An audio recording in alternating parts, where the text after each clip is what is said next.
Little black book, you know what time it is. Time it is. Time it is. Time it is. Time it is.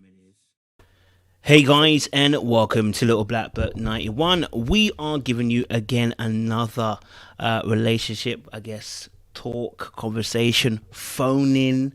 This is where you guys get to ask us questions. If you're feeling brave enough, come aboard. Ask your question. Maybe you've got a scenario or something that's going on your end that you want to ask, for some wisdom for. And this is what this forum is all here and about. So I am joined by some fabulous, honourable guests. We have Inner Transitions and we have This Is Marriage UK. I'm going to let them introduce themselves in a second or two. But if you're new to this channel, I want you to do me a favor, like it, share, and subscribe, all right? And don't forget to press the bell button if you haven't done so already so you get notifications, okay? All right, and for those of you who are returnees, read what the top says, because that's what it is. You understand? All right, cool. Let me let my fabulous guests introduce themselves, and then we'll get deep diving into today's relationship phone-in, but we'll have some videos that we're going to show you guys, have a conversation, and then we'll jump in to the relationship phone-in. So I'm going to let my guest first, so honourable guest go first. Inner Transitions, it's good to see you again. How are you doing? Good to see you as always, Kojo. Yeah, I'm very well, thank you. My name is Kelly Broderick. I go by the Instagram name of Inner Transitions. I am an integrative therapist working with adult individuals and couples. Love it. Love that. Love that. This is Marriage UK. Yeah, we've been there before. I just want to say before I say anything about myself, that intro is sick, by the way. Yeah, so this is Marriage UK. We have these conversations, whether you are married, single, divorced, separated, whatever else is there. We're talking to you. We want to help people navigate the journey of life through relationships. Even if you're single, we do that. So it's a pleasure to be here. Love that. Love that. Well, all these members, you're in for a treat today. If you missed last week, don't worry, it's up there. Go and watch it. But this week, we've got a few other videos we wanted to share with you guys, and hopefully you get to join in the conversation in the comment section as well. Never be afraid to leave a comment in the comment section, all right, and voice your opinions. Just keep it wholesome. All right, cool. So we're gonna jump into this particular video. I'm not sure which one I've got up first, so I'll have a look. I think I've got this one here. Okay, I've got this one here first. Okay, so let me just click on it, make sure we got it at this beginning. All right, let's make sure we got everything turned up. Ladies, never ask a guy who was taking too long to move forward when we're moving forward. Never. Okay. Never. That's a disaster. Women keep repeating it and they regret it. Mm-hmm. If it takes too long to formalize, to take things to the next step, that is who he is. It looks like it's natural to ask him. Mm-hmm. When mom asks you, so what are you guys planning, since last year? What are you likely to say? I'll ask him. Yeah. And that is exactly what most ladies do. Benjamin, tell us, what is the danger in that when it comes to ladies? You are ignoring a character trait that you'll have to deal with if you marry him. You're ignoring the fact that he's indecisive, won't move things, he's not sure about you. You're pushing him to commit to you when he was reluctant. Okay. Ladies, never. I thought that was beautiful. His face Very was excitable. serious. Yeah, his face was doing all sorts, but there was some gems in there though. He was in that message. And the message was in him. Yeah. Yeah. I love this guy. I think it's a wake-up call, and don't get me wrong, I think people who are watching this show, I just want to be clear, we don't necessarily condemn folk easily. I work with people who don't condemn easily, and I'm talking about the guys on the screen, but some of you might be listening who are in a situation where you've been dating someone for a long time. This is not condemnation, but this is a discussion around that circumstance because it's real for some. There's a couple interesting points. One that stuck out for me was that uh, I think it's very easy when you're in a situation of a relationship, I don't know what you want to call it, to ignore a red flag because you don't want to let go of this. Is it a red flag at all? What do you think? The characteristic of the lack of decisiveness. What do you think? Um, it depends on the intention. Was there an intention that was set from the beginning? Do you know what I mean? You know, if it's a situationship, is it a really committed relationship that is working towards something? Do you know what I mean? It depends on what each person understands of the situation, and has At the that beginning. those different yeah have those difficult conversations Mm, been had, so everybody knows where they stand. So mm, you know, it's about the intention. You know, if there's no conversation about where are we going and what are we, and you're just floating along, then it's a situationship, you know, that's mm, comfortable for both, actually, even if the other person doesn't want it, you know, and they want something more concrete, and you know, they want to work towards something.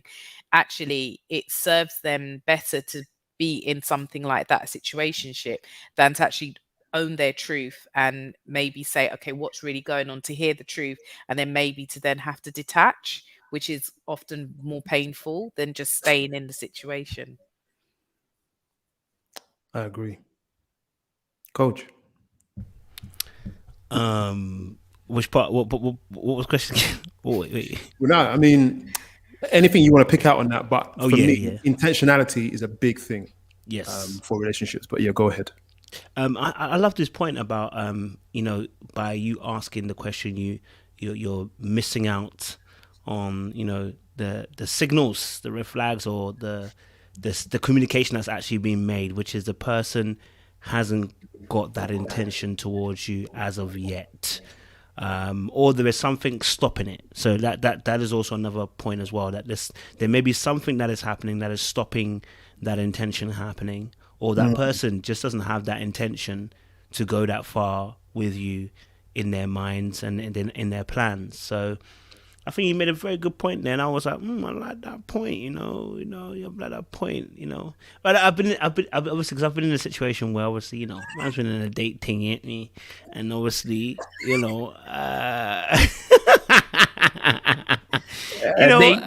the date thing, and I didn't go to the marriage like that. You know what I mean? And the person asked me, but the reason why I hadn't been speaking about it is because I couldn't see it all the way, because there was something Mm, stopping me getting to that space. So mm. that's why I said it could be that there's something stopping it, or there could be the fact is the person hasn't got that in their mind. You know what I mean? But But you how did didn't. you Sorry, start, no. though? I was going to say, how did you start?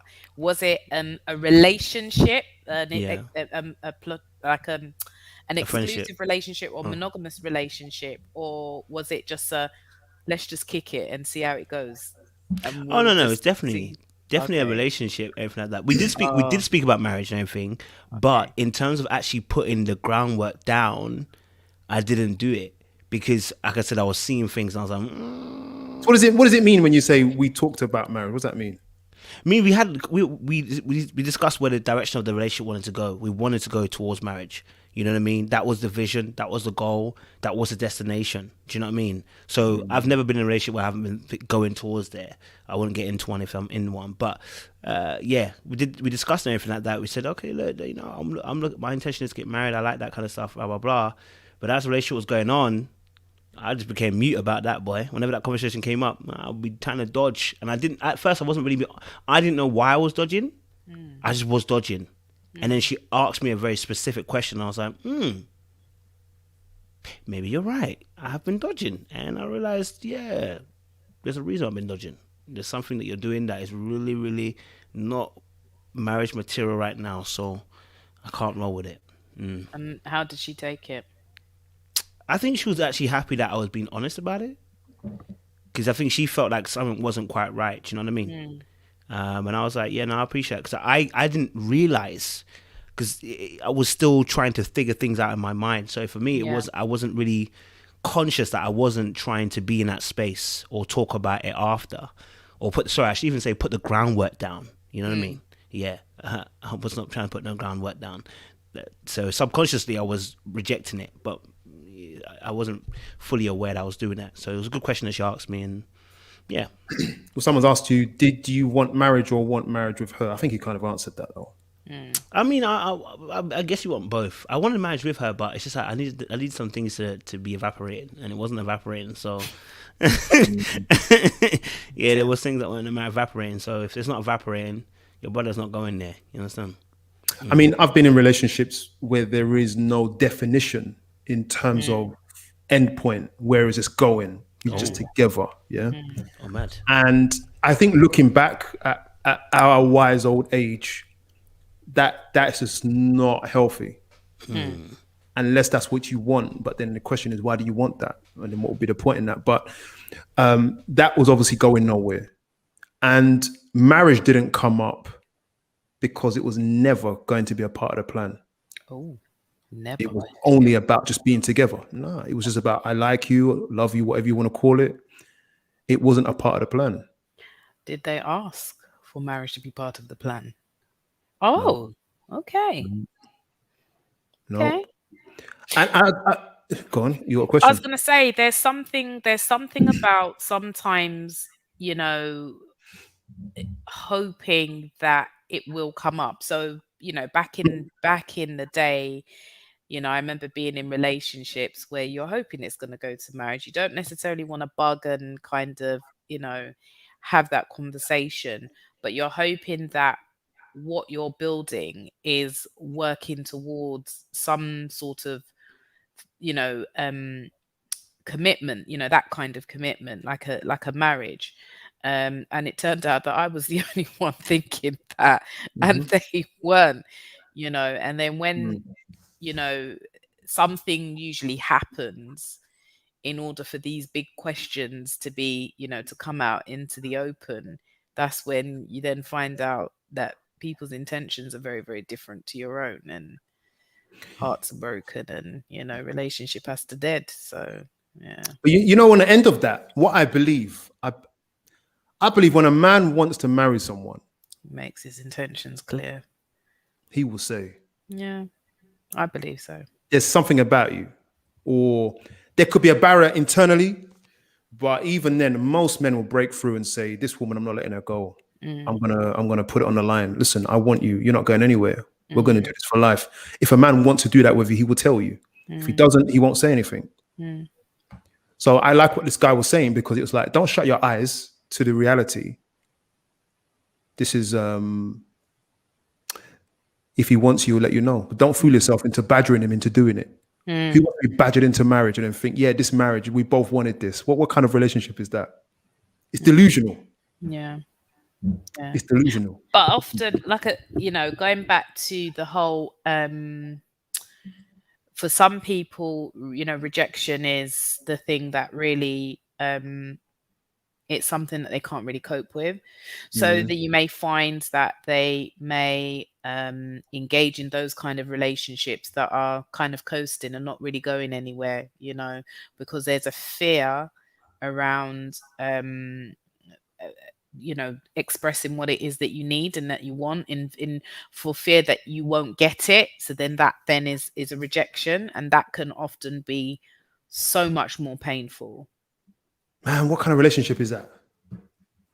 Well, if you're with someone that is your best friend, so at least in some level, yeah, and someone who you're like, I want to spend the rest of my life with you, I'm safe with you, I trust you, and you can't ask that question or have an inkling, man. It depends on what people see relationships as. Everybody sees relationships very differently. For some people, from the bat, when they start talking to somebody, it's monogamous. And for others, it's like, you know what I mean? I'm dating one of three. Do you know what I mean? I'm just getting Mm-mm. to, see where my options lie and see, you know what I mean? Where I feel Mm, like, kind of stopping or, mm. okay, I think I'm going to settle on this one.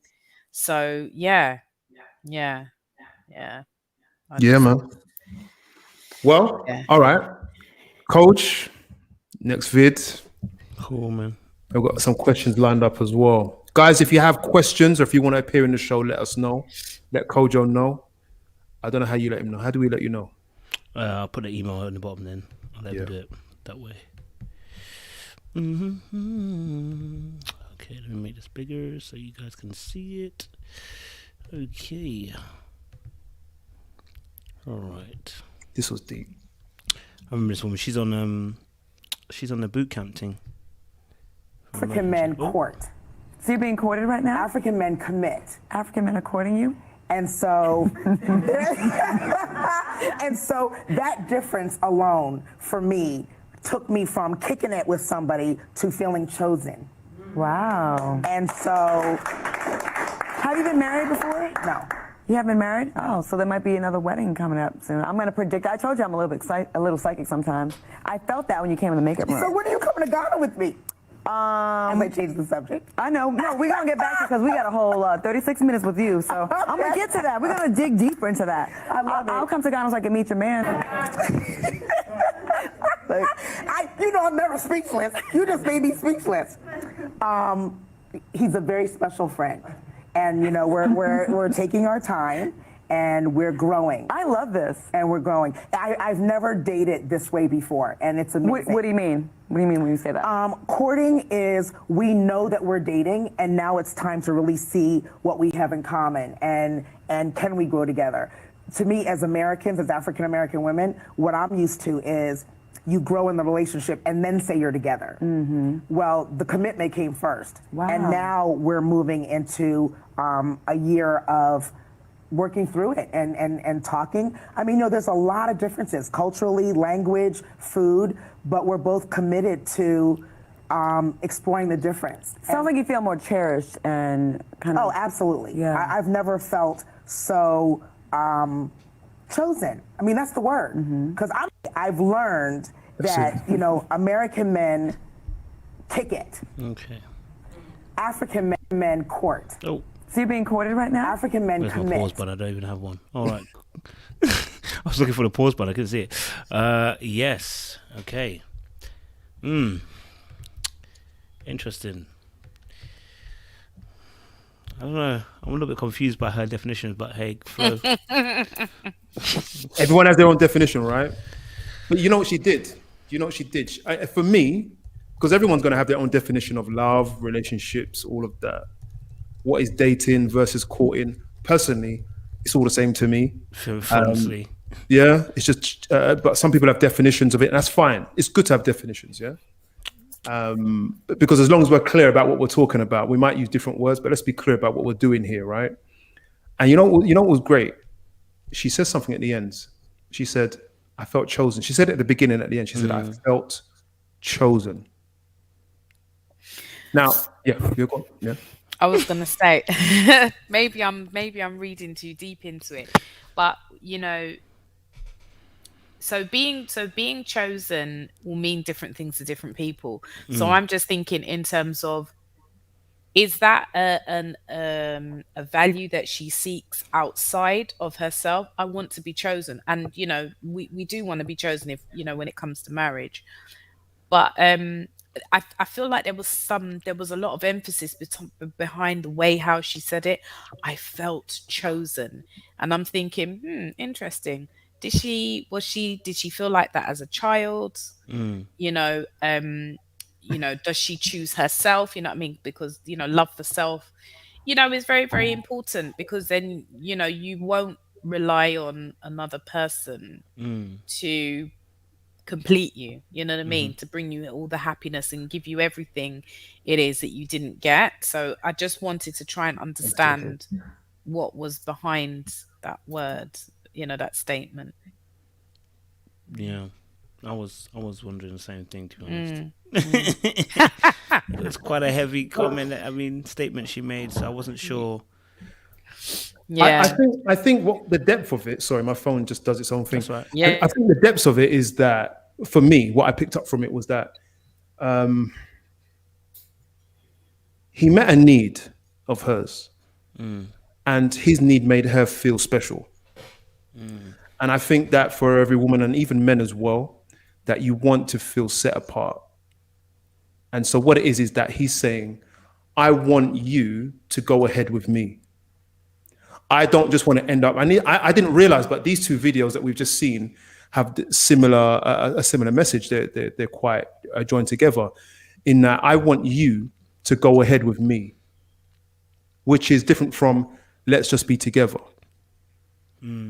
There's a slight difference there. So when she felt chosen, she's saying, I felt like he wanted me for something that we could do together and be strong together in.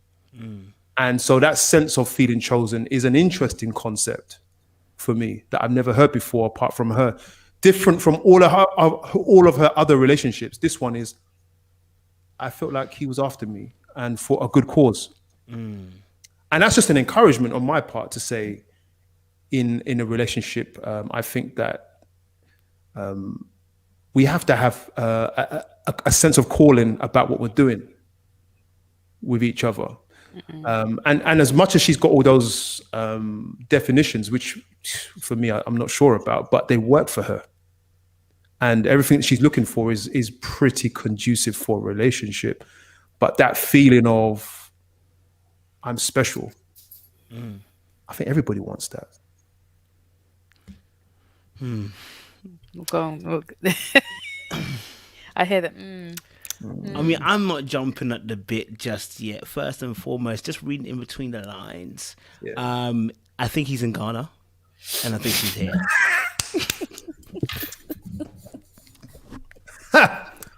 We can put money on that though. Still, I ain't gonna So- lie. I ain't gonna lie. So it is different Ain't gonna when lie. you're dating, yeah, and you don't see that person's face every day. Okay. It is Oh, you different. mean he's not in the country? Yeah, he's not in the country. It doesn't sound like he's in the country. It sounds like he's in Ghana. You know what I mean? Like, and I'm not even saying that he's fully in there. He might be doing maybe in betweens and stuff like that, but it doesn't sound like he's in the country full time. Meaning, get you, I and get when you you. have that space, like when you have that space, it can also be a falsity because like I don't see you every day. I can't get sick and tired of you. You know what I mean? Absolutely. So yes, you're working out things and you're having more conversations. Yes, but it can also be a case of the fact is when you don't see each other regularly, you Different kind of get lives. that feeling, you know, where it's like, oh, I haven't seen you for a long time, miss you, and da da da da da. And yes, I'm not denying it. They're probably having a lot of conversations in between and stuff like that. It's just that I didn't want to gloss it because if you're not seeing them every day or every other week or It's whatever, completely different. it's different. It's a Yeah, different it's scenario. a completely different relationship. Yeah. You know, because you can when it's that kind of courting. And the thing is, I don't want to knock anybody that has a long distance relationship and it's working for them. I guess I'm just trying to think about it from the perspective that you don't get to see all parts of them, the good, the bad, and the ugly. Do you understand what I mean? In order Yeah. for you to make an assessment whether is this something that I can compromise on and tolerate, or actually, yeah, that temper, yeah, I'm not really sure, or the way how he resolves conflict, not really sure, I think it is different. And many people talk about when they do eventually get together, maybe with somebody that's lived in another country, the dynamics are often very, very different to when it was, what I mean, thousands of miles apart. Yeah, I agree. Yeah, and I think relationships where you don't spend intentional time together or you're just dipping in and out, Yeah. it's always glossy. There's very Yeah, little to complain wonderful. about. He's the one, she's the one. Yeah, going to dinner, spending the time that you have together doing wonderful things when that's not real life. Do you know what I mean? You know, yeah, having time off of work, that kind of thing. When you've got a family member coming over from, from home and Jamaica, stuff. from Ghana, from Ghana. Jamaica, Yeah. US, Ghana, anywhere. Hey, And you make time, you fried take time off of fish, fried work, chicken. you cook plenty food so that, Yep. Because and it's you just take them out, you make that extra effort. But the effort. England's great. England's reality great. is, yeah, yeah, England is wonderful. I want to move to England. The reality of it is that you cannot keep that up Yeah. long term. That's short term. They say that in relationships, the happy drug or the dopamine can last anything from like 12 hours to 3 months, Mm. before it then starts to peter out and people start to see people's true colors and say, Mm, that's not who I met. Who is this mm, person? No, that was who you met. mm. It was just, it was just a representation of them, That's right. I like that. so I've heard that before. Yeah, that mm, is. I like that. I mean, to be honest, obviously, I took it away from her original point. My bad, but it was just something that I just, I was thinking as she was speaking. So, I mean, her original point was obviously the fact that that it seems like the gentleman is having some level of intention towards her, Yeah. and is different. That's why for her, the language she was able to capture it with was courting versus dating. And I think that's just it's more semantics in regards to the terminology there. I think what we're seeing is intentionality versus someone saying, I like you and let's just see how it goes. Now, I'm going to be honest with you, because I've never done dating that way. I don't know, it's really alien to me that someone says they get into a relationship and they don't have marriage in mind. It's alien to me. I've never done it in my entire life. If I've dated you, it's because I can see marriage. If I'm not dating you, it's because I can only see sex. That's it. Like I've never, you know what I mean? I don't mix the two. So truth, man. Talk yeah, I it, can't see it. I can't see how that. I don't know how that mind works for the person. I honestly don't, because I'm always thinking that's what my end goal has always been. Maybe because I grew up in a Christian household or whatever. That's always been my end goal. So I don't know. Maybe I'm a little bit biased in this part. I don't know how I even get scared thinking, this is not really going to marriage. Why would I waste my time doing 2-3 months? Like, it doesn't make sense for me. You just might as well just be my friend. So yeah, maybe And you someone know else what? can A chime part in. of that, and I can say I would be that alien, right? In that, I remember looking back, much of my life in my younger years, I had no intentionality about anything. I just got a job. I've Why got is a that? girl. Why? Because this is where I came from. Okay. Do you know? That's the truth. It wasn't planted in me to say, let's plan, let's make headway for this. This is what you want to be as a man. There was none of that. I just floated. And a girl comes along and I'm in a relationship. And although subconsciously marriage is there, it wasn't a part of the plan. It wasn't on the table. Do you know what I mean? So I get why you find it foreign, because maybe culturally Yeah. there's an expectation. In my culture, there isn't. Okay. Maybe it's You know, so I was that guy. Just that there's no plans. It's like I would never recommend any of my children to say, and I wouldn't tolerate it either, to say, "Hold on, what are you doing? Where is this going? You're just wasting time. You're going to pick up more bags than you need." You know, where's one of the biggest words for me since I've been doing this work is intentionality. What are you doing? Why are you doing it? And Kelly, it takes you into your work. Like, when you start to answer those questions or can't answer some of those questions, you have to say, why? Yeah. Why are you with my daughter? A man needs to be able to answer that. And I told my daughter, if he can't answer that question, he's not the one.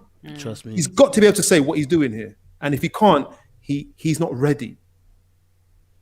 He doesn't need to be like me. I don't want it to be someone like how I used to be, which is someone who just didn't have a roadmap. Do you know what I mean? Your man needs a roadmap because life is hard. Yeah. Yeah, life is merciless. Someone had a comment up here, so I'm throwing it out there. Someone said about, was it AW? My brother married a woman in Nigeria, and it was an awakening when they actually lived together. real.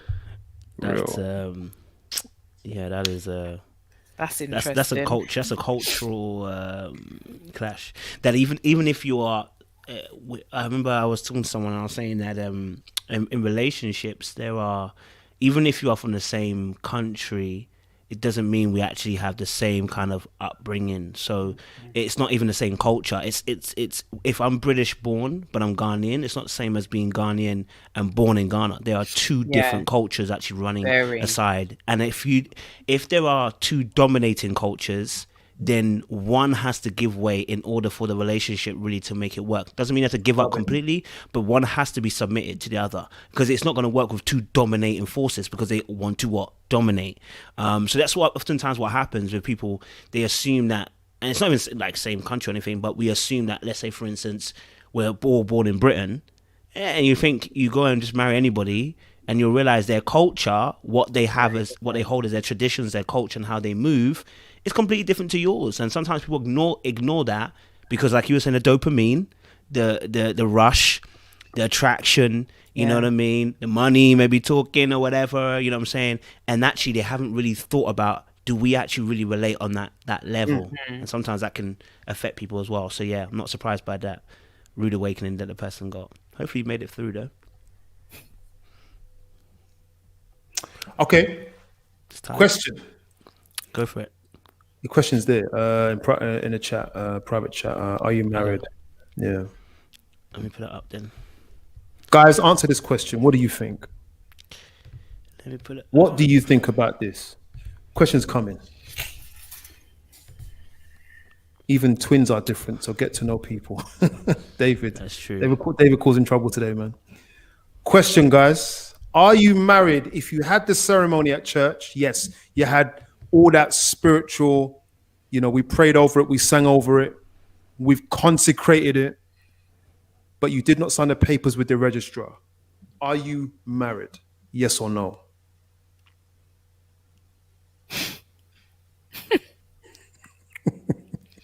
No, by the law, you're not. I don't think. Yeah, by the law of the land. By the law of the land, you're not Yeah. married. But Okay, so I'll give you a scenario. I'll be very brief. The person who has said that I can use this information, but obviously their identity is held back. So legally, no. We know legally, no. But are you married? yes, you are. Are you responding to is it ML? ML. I'm saying legally. If you are born here, legally you ain't married. You know what I mean? If the law of the land here, you need to sign papers right here. I'm talking about UK, because you might not be from the UK. You might be coming from overseas. So what are you saying? I'm saying it's different where you are. That's why we say law of the land. The land here in UK stays. I I get believe, you. if I'm correctly, you need to be able to sign those papers. That's the marriage But per se. but in Go for it. Islam, you can just go to the imam and they give you it's like a blessing, isn't it? Like and technically you're married. So I guess it depends on which law you're kind of looking at. Do you know what I mean? I guess because obviously there's also traditional marriages as well. Yeah. That doesn't necessarily need, or they may not necessarily get paper signed officially, but within the culture, you know what I mean, it's seen as marriage.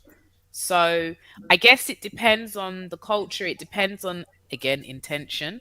Yeah, there's many questions here.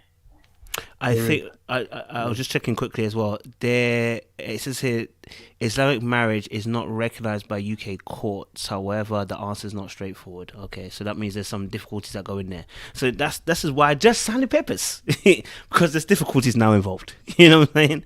Especially when Just it sign the comes to papers. property, Yeah. and if a spouse passes, and who the estate, then who's officially the next of kin, and things like that, it becomes extremely complex, because if you're not married in the eyes of the law, and especially if you don't have children together, and I'm just saying, using that as an example, then the next of kin would generally be the father or the mother. You know what I mean? That this is where it then becomes quite political.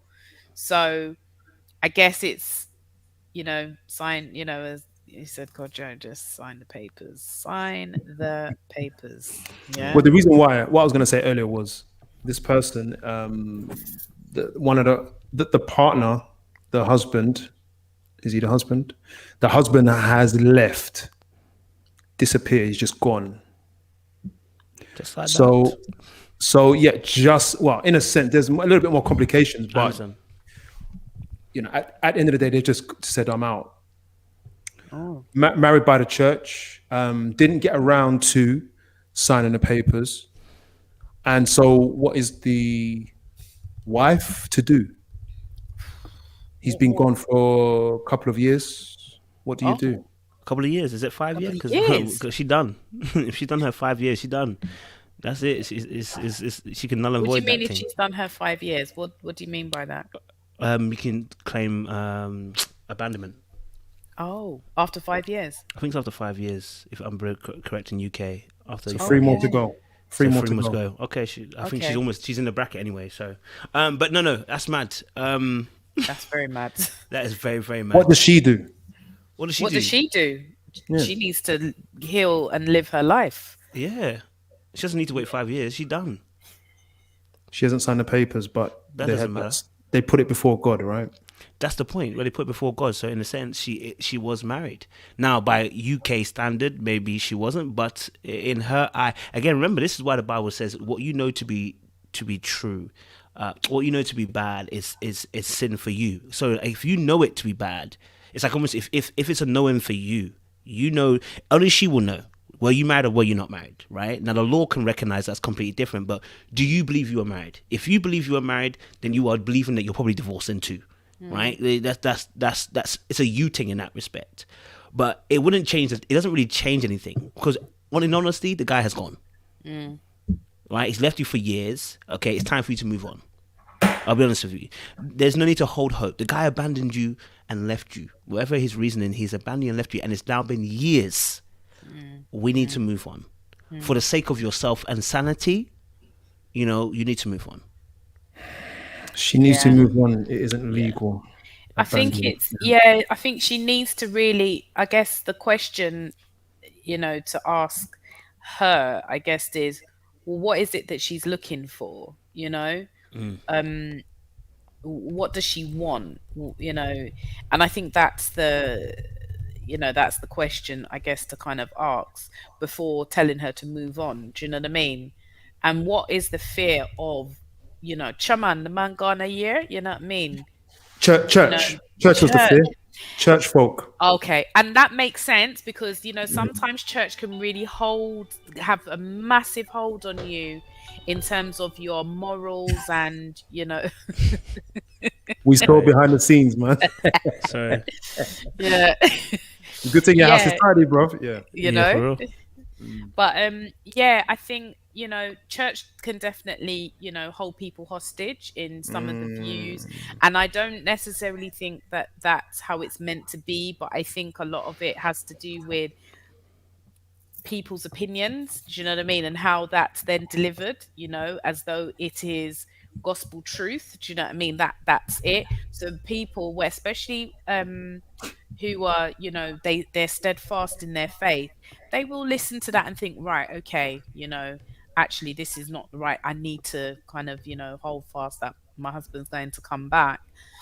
And I think there comes a point in time where everybody has to kind of take stock and think, well, is she going to put herself on the shelf for the sake of saying that she's still married to this guy when he's probably gone on and maybe have actually married somebody else and signed papers and has another family? Do you know what I mean? So I think it does then come down to her in terms of, well, what does she want for her life, because she's actually important. It's true, and I gave this the same advice pretty much. What is interesting, though, reading the comments on the side here, right? If it doesn't work in church, then fall back on the law of the land. So we do run to the law of the land, but we only recognize marriage when it's in church for most of us. That's what I'm seeing here. Do you get that? There's a little bit of I don't want to call it hypocrisy, but there is conflict. So I recognize marriage only when it's put before God, but when it comes to divorce, I will turn to the law of the land. And that's how complicated the issue is. Yeah, it sounds very complex. But I would consider them not married. I mean, they haven't signed any papers. So Do technically, you need to sign papers? I mean, wait, are they in the UK?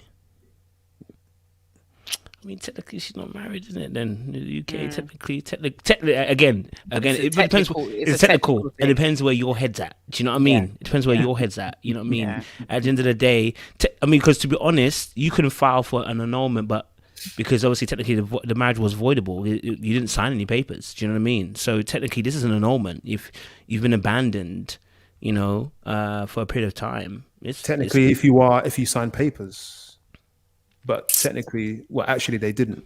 they didn't sign any papers, so this is voidable in some sense, by the law. But if we're talking, this is why I said about spiritually, you know what you consented to. Only you know what you consented to, and in that case, then that there's a different process for the person. You got to take your time.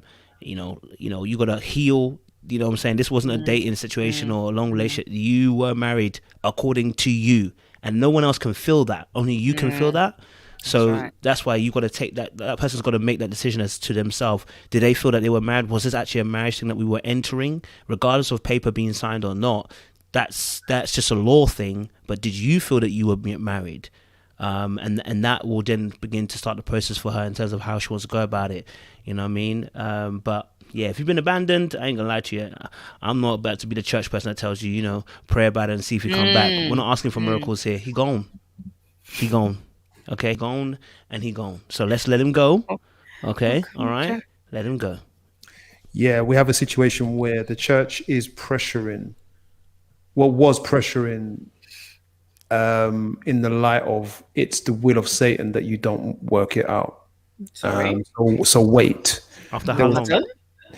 Well, I didn't get the length of time, but But the brother's gone.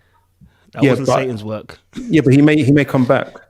Well, So don't okay. give in to the Well, will Satan of gonna allow him to come back? Oh, Satan got him already, man. If Satan took him away, Satan bringing him back. Please. Yeah, but how long is a piece of string? Do you know what I mean? You have to have He faith. might come back. Faithful. Like I said, the man could have he could have married somebody else officially and have another family. You know what I mean? How long is she meant to wait? And she doesn't know where he is. She doesn't know his whereabouts. She doesn't know what he's up to. So she's supposed to sit there with her good self where she could be in a loving relationship or married to somebody who really wants to be with her and she wants to be with him. What? To wait for, you know what I mean, for this dude that abandoned her to come back. That may never come back. Trying to do prodigal son. It's not Alright. the one. It's not the one. This is why I said I couldn't do that. You know what I'm saying? Personally, no way. No, I no, couldn't do that. no, If you've left you know. me, you've left me. You know what I'm saying? You ain't coming You know back. what? This. Oh, you said something, Kojo. You've opened up another can for me. Oh Lord.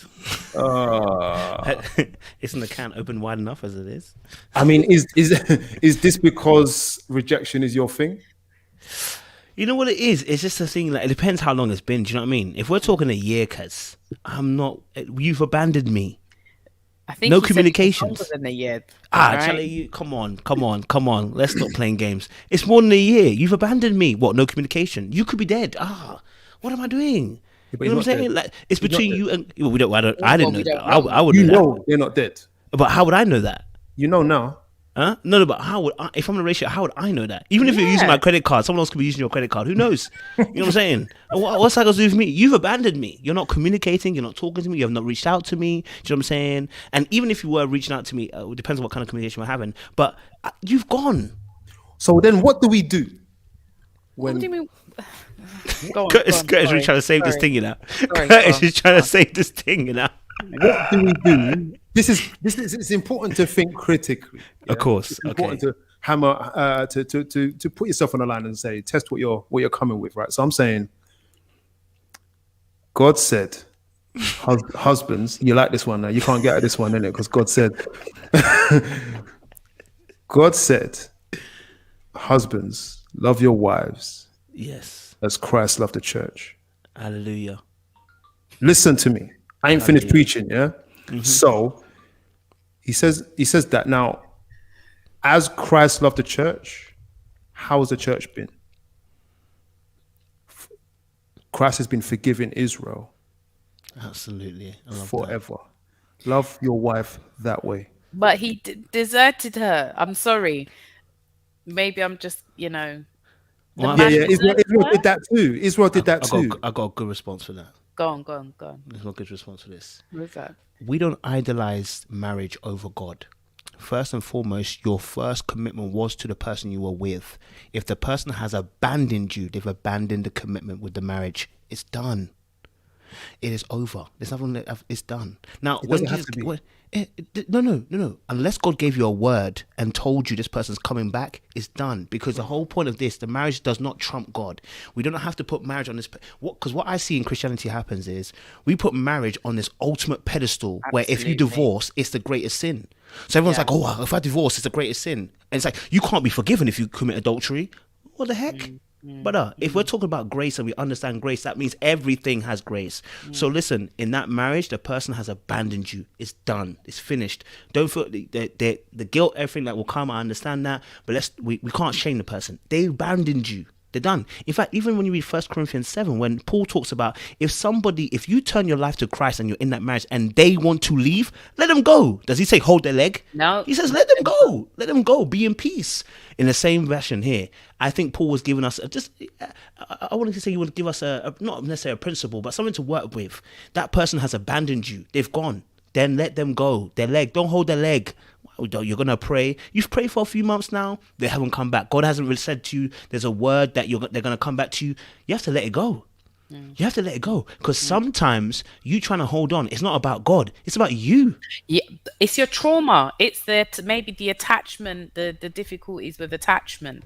So here's the thing: there's something about allowing ourselves to see the situation for what it is and not for what we want it to be. I did a post on that on Saturday, because sometimes we're looking at the situation as God told me, and I need to honor I need to give yourself a minute and actually look at what the situation actually is. Give yourself the space to be able to do that, and to be able to be open and honest. Do you know what I mean? And sometimes it's about humiliation. Sometimes, because yeah, it's a difficult one, because again it goes into different areas of rejection, difficult and like anxious attachment styles and things like that. So you may hold on, it may be about her not feeling that she's enough. So another reason to hold on to the marriage, because it's almost like it's more comfortable to stay in that position than to say, something, the man gone. All right, what I need to do is I need to now heal from that and then move forward. But moving forward can be really, really scary, because you're moving into the unknown. You don't know what's going to happen next. So that in itself could seem worse than just staying, where you are, where it's comfortable. You don't know where the dude is, but you're saying, I'm still married, you know what I mean? And boxing away every, Blessing. honorable blessing that could be coming in your direction, saying, God told me. Do you know what I mean? You got to really check yourself, because sometimes what we're hearing in our heads is ourselves and not God. So I guess it's about, is she really discerning, that it's right for her to stay in a marriage? And is she attracting those kind of people that will kind of feed into that narrative, like, a pastor or, church members or whatever, to feed into that narrative? You must pray and wait for the man to come back, you know what I mean? In the hope that he's going to come back. And she's sitting in there like, yeah, yeah, yeah, yeah, because obviously she's amongst like-minded people. Why would they not offer a word of wisdom? Do you know what I mean? On discernment, no, you know what I mean? The man gone and left you. You know what I mean? He made his intentions very clear. So actually, you're a beautiful young woman with plenty of life in front of you, and you can get on and get married, and and have a wonderful life, even if it's the intention is to not necessarily be married. Because here's the thing as well: sometimes, I think what you said, Koja, about sometimes marriage is put on this pedestal that seems to be bigger than everything. Do you know what I mean? And actually sometimes it's the same thing about being aspiring to be married. Seems to be this badge of honor, and yes, I've finally made it, I'm my husband or my wife. No, do you know what I mean? who you are as a person is probably the most important thing. Do you know what I mean? Whether you're with somebody or whether you're not with somebody, you know what I mean? Somebody else doesn't make you who you are, you know? So that's just kind of, my thing. She might need to really just, just really allow herself to really see the situation for what it actually is and give herself permission to feel whatever it is that she needs to feel when she is seeing it and the scales are finally coming away from her eyes and she's able to see it for what it really is, So yeah. Sorry, my husband said I he just loved want the to, I just Jamaican want to, I want to clarify a couple of things. What you're saying, Kelly, they're loving the Jamaican accent. You just dropped a touch in there. They ain't even heard it yet. They ain't even heard you yet. The full They gloss. haven't, no. They don't know Kelly. Listen, just before I go any further, guys, if you have any questions that you want to ask around relationships, drop it in the chat or drop it to Kojo. If you want to appear on the show right now, we'll dial you in. Kojo's going to drop his email. I think, yeah, he's going to drop his email. If you want to ask a question, just ask it right now. Just drop it in the chat and we'll deal with it. I just want to say on this topic, this is an interesting one. It's a very heartfelt one where there is a child involved. Someone did ask, sadly. But it's not sadly, actually. I should take that back. It's not sadly, but it is it's a blessing. It's a blessing. Let me take that back. Sorry. That's right. So her status is based on coming away from a church that was obviously male dominated, culture dominated. And one of the things that I'm really hot on is being able to discern a difference between truth or the faith and culture. And sometimes they're indiscernible. Very different. Right? They are different. Let's be clear. And it annoys me when ministers themselves who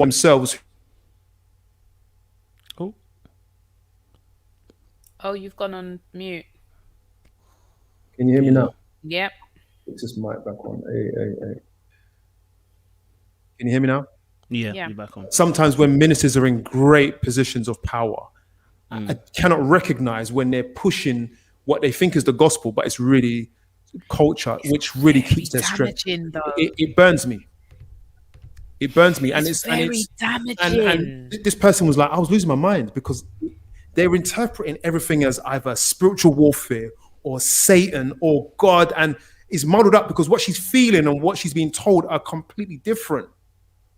Which is a great setup for mental health problems, right? I see it all the time. You see it all the time, people coming into the counseling room not knowing where to turn, because if they turn left, then frightened. If they turn right, then frightened. Do you know what I mean? It's like, they're just, and then so they end up just being stuck. But they're stuck, but they're ever so unhappy. Yeah. You know what I mean? And you just think, this is really, I find it quite upsetting, because I think that, in the Bible, it talks about, there's life and death in the power of the tongue. Do you know what I mean? You can speak life and death, and people can be reckless. Come on. Reckless with the things that they say.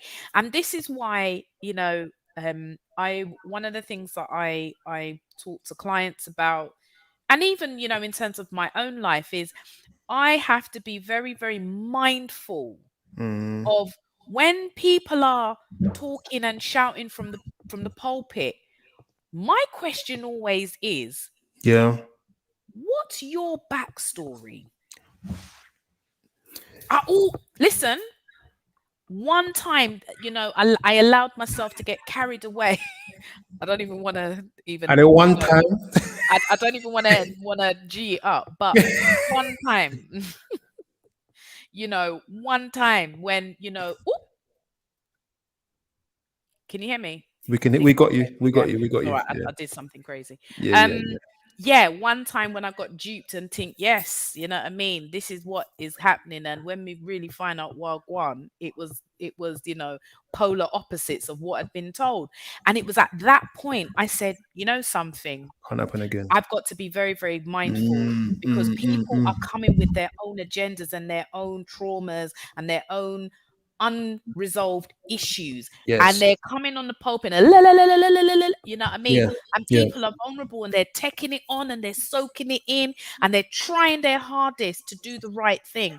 No, you have to be very careful, be very, very mindful how people are delivering messages and what is their backstory, for why they're screaming and shouting the way that they're screaming and shouting. Do you know what I mean? You know, I want to throw something on that. Come now. I believe that two things. I think that the people who shout the loudest from the highest point have got the greatest, are struggling. That's what I think. I think that ministers who are screaming at people to be sinless are struggling to deal with a particular behavior that is destructive. Yeah. And I think the more they struggle with it, is the louder they shout. I say that from evidence-based. Yeah, Curtis, I'm not talking off the top of my head. No, Yeah, no. yeah. Me and you both. That is exactly it. And this is why, and I especially kind of, training to be a therapist and getting to understand the subconscious and what we project out. It was mind blowing, and it just took me back to that place of, do you know something? We have to be very, very careful because we're absorbing other people's energies, other people's unresolved stuff, and we're making it our own. And we're making it where we're identifying it as ours. And it's not. Everyone's got their own stuff. Do you know what I mean? Nobody is, is without anything. You know what I mean? We've all got our stuff.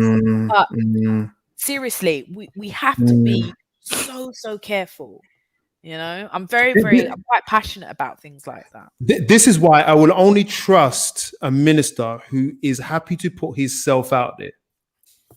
It's only those ministers I'm listening to. The greatest sermons that I listen to, you guys may or may not. I don't listen to sermons to that.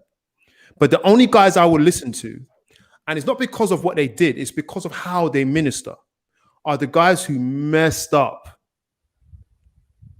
Two guys publicly messed up. They speak differently about God. They speak how they spoke before. They speak in a way, they're taking you out of the mud that they were in. They know this place. So when they're preaching to you, now, these guys, listen, I know about personally too. And obviously, and some from the US, couple ministers who just messed up bad with, and it's usually sex, right? Their ministry is just different, and without knowing, it's like they're preaching you out of where they come from. It's a different type of ministry, and what happens is that, and to take it further, just on this topic before we come to the questions, these ministers, they create a culture. And the advice that the young lady was getting was that as if it was straight from the mouth of the minister. So these friends are saying to her, you got to pray, you got to fast, you got to wait. Satan wants you to run before your time, all of that. And I said to her, so in the counseling, I'm saying to her, let's explore what you think. Let's explore what they're saying. And I want people to know, you see, when you're talking to Curtis, don't tell me God said. Don't tell me God said. God is talking to me. And I can either be ignorant or what. God talk to you, but don't tell me God said. Especially if I don't know you. Do you know what I mean? And that's not a threat. That's to say, guys, come on. We're all on a journey here. I'm on a journey. I'm coming out of some stuff myself. 20 years married. Kelly, I'm coming like a baby. I'm tripping up on myself all day long. Do you know what I'm saying? I'm working this out, and everybody has to work it out. And sometimes we have to work it out on the stage. We work out in screaming. So we got to work this out. But I'm working this out. People, as I counsel people, I am being counseled. Do you know what I'm saying? I don't know if you have anything more to say. I mean, we've got some questions we've got a couple of questions that we want to look at. Coach, go for it, bro.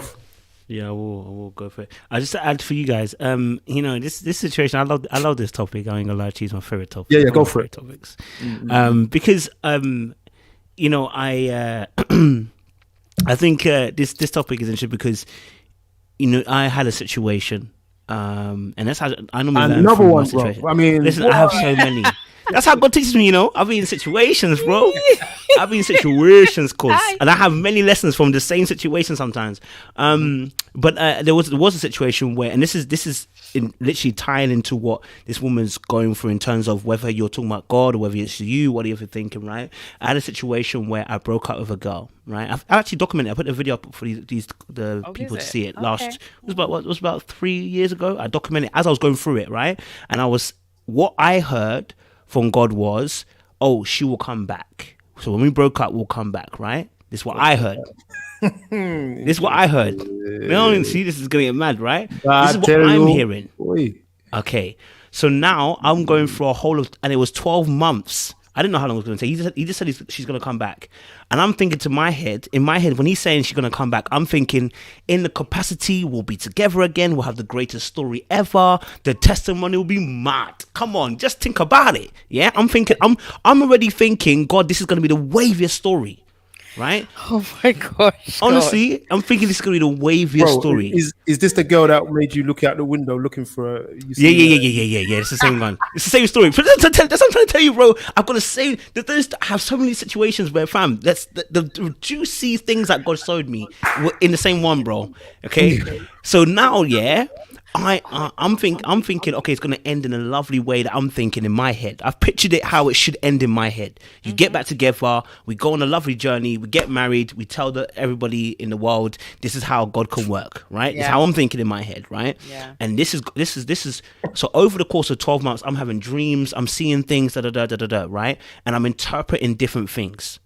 Now, just to keep the story short, right, for the sake of time, at the end of the 12 months, she did come back, but she came back with a whole heap of madness, right?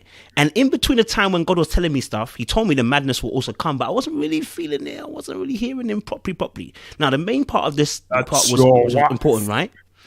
Yeah, I was thinking it was my wife. It wasn't. But, the main part that I heard that really learned from the situation was this. God told me, you don't ignore the wisdom that I've given you because you want to over-spiritualize everything. Because what I did was I over-spiritualized everything and forgot sense. So when I'm even seeing things naturally in my eye, I'm seeing it like this. I tried to spiritualize it. No, let's spiritualize that. I didn't see that. But I tried to see into things. And it's like, no, you don't vacate the natural senses that I've given you, all right, and ignore that. You don't take the wisdom that I've given you and ignore it completely. I'm talking about things that I would never ignore. I started ignoring it because I was thinking about, oh, God is going to bring her back and it's going to be amazing. It's going to be this and that. So I started ignoring really basic things. And at the end, he was like, listen, I had to take you through that whole thing to stop you living in fairy tales. Because what you've done, you spiritualize every single thing. And I have not eradicated wisdom from you to spiritualize everything. You have to be able to bring both into alignment. And that is what maturity does. Right? Because what happens if you get so soaked on the you live in the mountains all the time, you won't live in reality. There's a reality you have to live in. We're still in this world. And so when I learned that lesson, I started to realize, okay, I've got the problem. Because had I not gone for that situation, I'll be still trying to spiritualize everything and not looking at it. And here's the thing that the last part I'll say about this. Just as you said, Curtis, right? If honestly, if you feel that God has definitely told you that this is what's going to happen, all right, I'm with it, right? But we also have to be aware that people have free will and they can shed the whole thing, right? They can mess up the whole thing. So even if I feel it should go this way, the other person can go the complete opposite way, right? And you've got to be ready for that. And at that point, you've also got to be aware and start listening to God, say, God, what are you really saying now? Because that could have been for that season, but it might not have been for this season. And this is why as a Christian, you have to be always alert and sensitive to what God is saying in that moment. And please, people, please don't ignore the wisdom that God has given you. Oh, you know what I'm saying? I was just going to say, people are listening more for the voice of God more than using the wisdom that they have. And what it is, it's lazy. Yes. Yeah. But people want a voice to tell them what they want to hear. And what is the difference between your own voice and God's voice? Not everybody can tell. But whatever, God God sent me this. God sent me this man. God sent me this woman. Do you not think it's the same amount of work that you have to put in, whether God sent him or not? And do you not think that there's still a possibility that you could get divorced? So then, what is God's voice then? So people have to use their wisdom. They have to use the fruit of the spirit: patience, long suffering, kindness, love, joy. You just have to use those things, or whatever God has done for you is going to go in the bin. This is deep. You started me off. No, it's deep. Final thing, sorry, kids mine. Even if God, for instance, because this is what happens, like you were saying, right? People get married, and then let's say you heard God say to you, "This is your partner." A person heard as well. God said that's your partner. Absolutely, I believe both people can hear that. But what people forget is that work doesn't. Just because He said that does not mean there's not work that's in between that time. Meaning that this thing can flop. You know what I mean, right? It's not a guarantee. If God has said this and that, thing can still flop. Because if you don't do your part of the job, this can flop.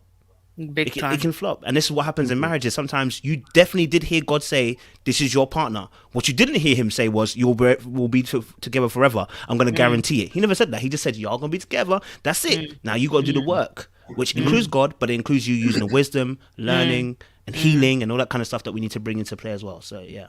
Word. Yeah. Cool. Just before we read the questions, guys, if you have any relationship questions, I don't know how much time we have, but fling it through right now. We've got one coming up now. Okay. Do you want the first one that you put in there, bro? No. You don't want it. No. Do the. You don't set a light. this one. You didn't want to set it a light. Okay. All right. Let me bring this. Wisdom. I'm using wisdom, bro. Hey, you bro. I hear you.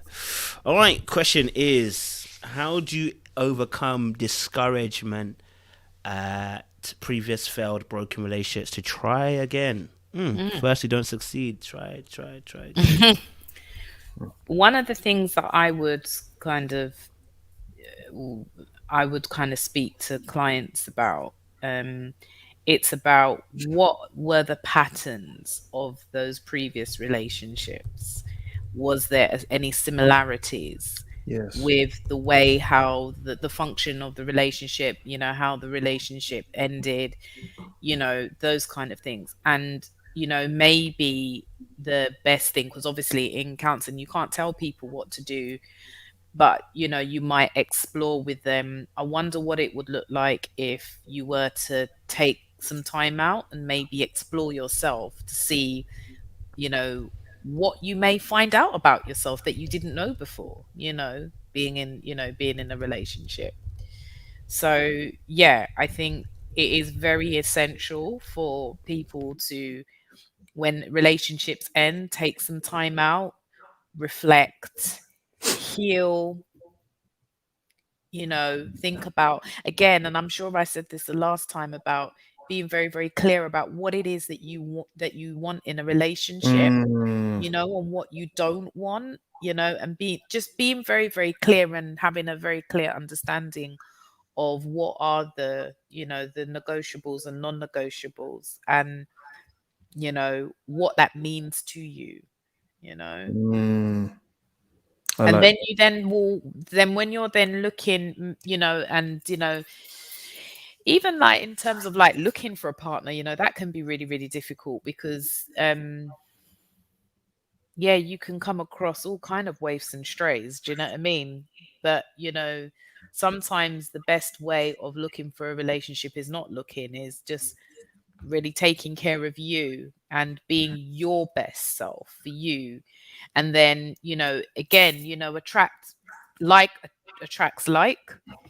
So, and then you may be able to discern and think, oh, actually, this person is actually on my level. You may start to sniff nonsense from a mile off and be like, yeah, let's end that one. And you may even approach it very, very differently in terms of, really take time to get to know the person. Because sometimes, again, the dopamine, man, it's like heroin. It's wonderful when you're in love. Well, when you think you're in love, wonderful, everything is great. You can survive on 2 hours sleep because you're Ooh. chatting all night on the phone, and you're floating to work and feeling wonderful.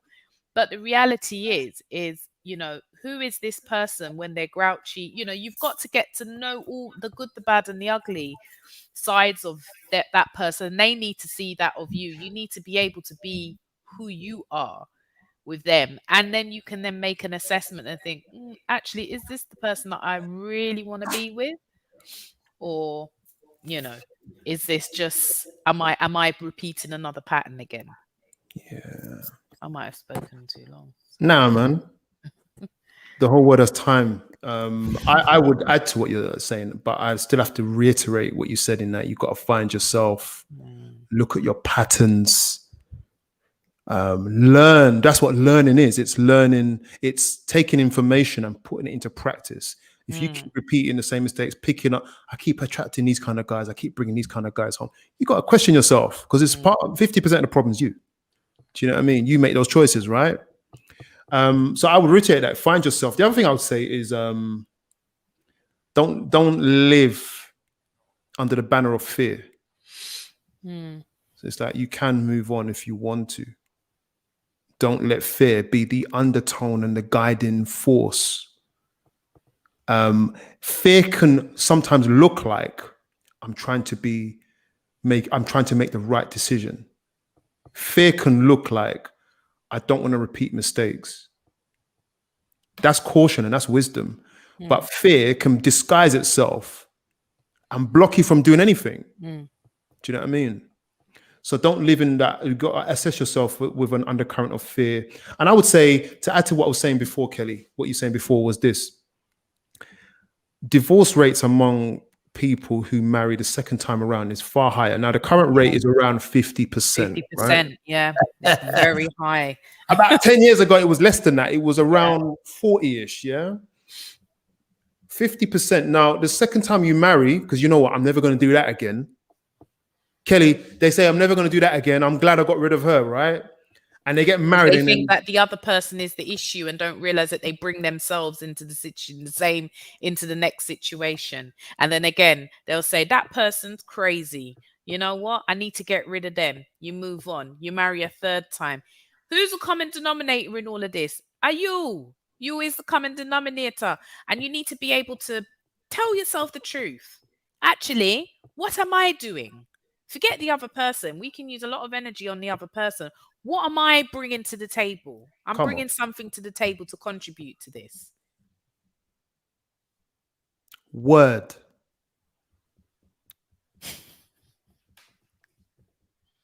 That's a hard thing, though. It's a very, very hard thing to be able to look at yourself and say, do you know something? She wasn't the problem, it was me. That's a very, very hard truth to be able to look yourself in the mirror and even admit that and even openly admit that to yourself. Never mind to anybody else, for fear of scandalization and, rockstone and all things falling on top of your head and people mocking you. It's very painful, but I tell you what, it's extremely liberating.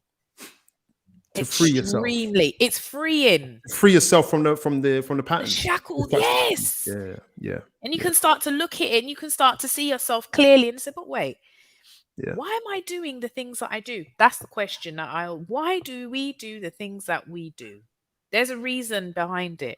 There's a birthplace. My rotted dad. My rotted mother. Let me say it, Hi, man. You know what I mean? We're always going to go back there. Yeah. We're always going to go back there. Yeah. Parents. We did this last week. You're just going to keep ending up. You have to, when you go back, you're going to see. You're going to see. Yeah. I'm just a copy of my mum. Do you know what I'm saying? You repeat the same relationships you have with your parents. Do you know what I mean? In your own intimate relationships, you'd be surprised. Listen, you see me. How you mirror them. I'll be real. You see me? I told my wife, and I tell it myself, I know I am. I ain't gonna tell everybody on the show what I am. I let my wife do that. But you see me? I can be trouble. I'm a copy. I'm trying to rewrite the script. And I tell you, that's not Kelly, easy though, is it? but Kelly, let me tell you, it comes through argument, because I'm living with someone, right? So I'm going to have an argument in understanding who I am, the bad and the ugly. To undo those patterns is guaranteed arguments. It's gonna be fire. It's gonna be fire because I could run. you're gonna go back. You're gonna revert to those patterns all the time, and the challenge is being able to either catch yourself before you head down that rabbit hole, or catching yourself just after, and being able to then recognize it, make the it's like rupture and repair, being able to repair what it is that you've done with humility and grace. Boy, hopefully it was answered. I don't remember who asked it, but Yeah. Next question. Is this a question? I had a guy who did not want to date anyone who went to a church that had a female pastor because we should not preach, right or wrong. Why you put that question up? What kind of archaic, anyway?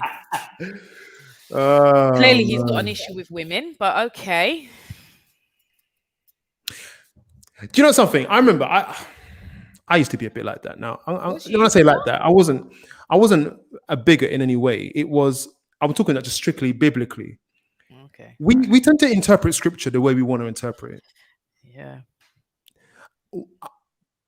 And I remember reasoning with myself on this. I had a debate in church years ago, and I was like, this is why women shouldn't preach. Yeah. No, sorry, not women shouldn't preach. Women shouldn't pastor. Yeah, this was years ago. And that very day, it's just me, no, let me look at this differently. And I had debates with people just to kind of hash this out. I was picking up what other people were saying. I was absorbing the narrative of certain people's as my own. So when you're looking at scripture, I was part of like a real conservative group. Okay. When you're looking at scripture, I'm telling you, you will interpret how you feel it should be interpreted, but you think God is speaking to you. This is the whole thing about God's voice, right? So when we're talking about, the dating thing is a mad thing. You won't date anyone from this guy is he's a bit skewed, yeah. But the whole thing of women preaching, we forget that in scripture that women did a lot. They were judges. They were prophets. You have to listen to their word as ordained people in society to govern men and women. No, let's not fool ourselves. Preaching is not even the biggest thing. But the fact that he won't date anyone, you dodged a bullet. Because that brother was only going to be trouble later on. Yeah, big time. I'm going to leave that there. I'm tired of religious folk just religiousing fun. Yeah, you're really feeling it. You're passionate tonight. Oh gosh, it's tight, isn't it? Yeah. It's tight. I mean, to be honest, personally, I've never had a problem with female pastors, but that's because I think my mum was a pastor too when I was younger. So you can. I can't have a problem. You know what I mean? I do understand why people do hold that position, because there are a number of scriptures seemingly pointing towards that particular version of truth, if you want to call it that, right? And there are many debates around whether women or men, whether women should pastor or not. I think preaching is a bit more easier to kind of, people are comfortable with that, but pastoring, some people are not comfortable with that. I would say, if that person holds that particular viewpoint, they're probably not the person for you. They're probably just not the person for you. They have a viewpoint which they're probably not going to change in the immediate time. They're probably not the person for you. I noticed even in UK we have Potter's House Church. They don't have female pastors. They don't do female pastors. You can go to deacon, I think, or deaconess, but you can't go any higher. So there are certain churches that will have that ethos. which is why this is why you are having that conversation with people, and why I keep saying that just because we are all Christians, it doesn't mean we're all equally yoked. And that doesn't mean the person's bad. It just means they have a different mindset. They have different truths to what they believe as doctrines. So I would say that anybody who is talking to someone like that, you just got to ask questions and find out what people are about. When I, in that same situation that I talked to you guys about, many situations that I had in that situation, I didn't realize the person had a different, some of the, like for instance, we have Christians who believe in the Trinity. We have oneness Pentecostal. You know what I mean? I had never encountered oneness Pentecostal before. That person was oneness Pentecostal, and how we saw the Trinity was different. So you have to ask these questions, because now you've got different doctrines and different ideologies, and some doctrines for some people will be a sticky point. That's right. A game changer for them. They will not be able to move from that, and that's okay. That's their truth. You know what I mean? It just means that maybe they're not the person for you, which is why we're having these conversations, so that you have conversations and not jump headfirst in because they look good, 6 foot, chocolate, money, and says a little bit about Jesus. You gotta do some deep trenching and dig a little bit deeper. You know what I mean? He got women problems though, this guy. That's straight. I had a guy who didn't want to date anyone who went to a church that had a female pastor because we should not preach. I don't know if he's got women problems, because I know a lot of like Potter's house. Them man there, that's what they get preached to, isn't it? That's what they get told. Like, Yeah, but he doesn't want to date anyone from that church. Means that he has got strong views. yeah, he's And got. they- He's And I'm like, everyone's entitled to their views, but those views are going to be a problem later on, unless he chooses someone with the exact same values. yes, he has to someone with that same values. Yeah, yeah. But it's like I wouldn't say I got a problem. I would say that he's just very dogmatic about his doctrine. You know what I mean? And he's refusing to move. Dogmatics in marriage. Let me see how far that goes, man. Goes nowhere. Curtis is not having it. I hear you, Not bro. having it, Listen, yeah. I ain't fighting you, boy. Okay, let me get the next question up. Thank you for that, Lin, as well. Appreciate that question.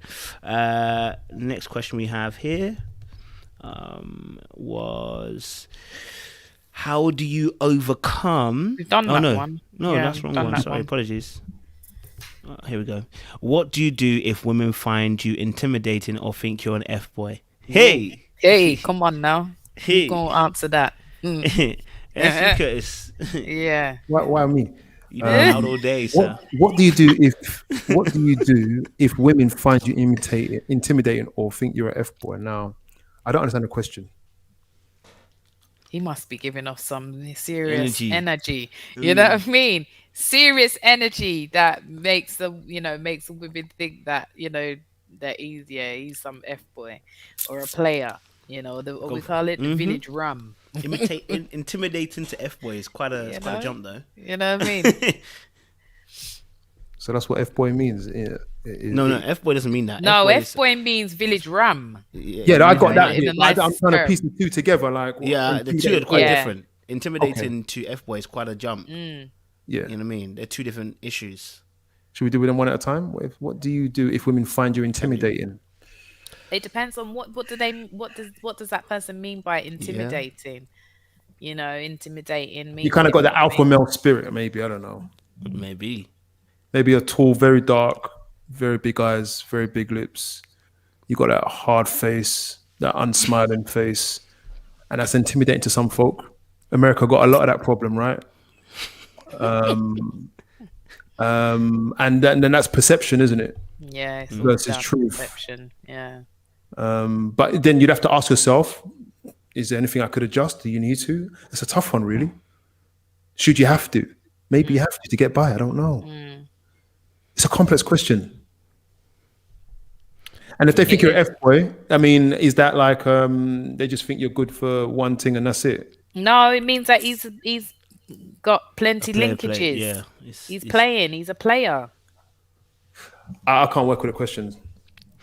I mean, I think we'd have to break it down into the two person parts. we need a bit more information. I mean, just take it as a general thing. If you are coming off intimidating, you've got two lanes we're probably operating. Number one is, maybe you're dealing with people who are not on your level, and that's just the honest truth. You may be dealing with women that are just not on your level, meaning that you may be carrying something. Maybe you're financially astute, maybe you've got a good education. Da, da, da. These can create insecurities in people, and they may feel that they're not on your level, and that can create intimidation. If maybe you talk about what you do, da, da, da, and people can feel intimidated. It's real. It happens to both men and women, where they may feel they're not adequate enough to meet you at your standard. That's one part. The other side also is that maybe you put on a certain energy, okay, that you make people feel like they're never going to be good enough.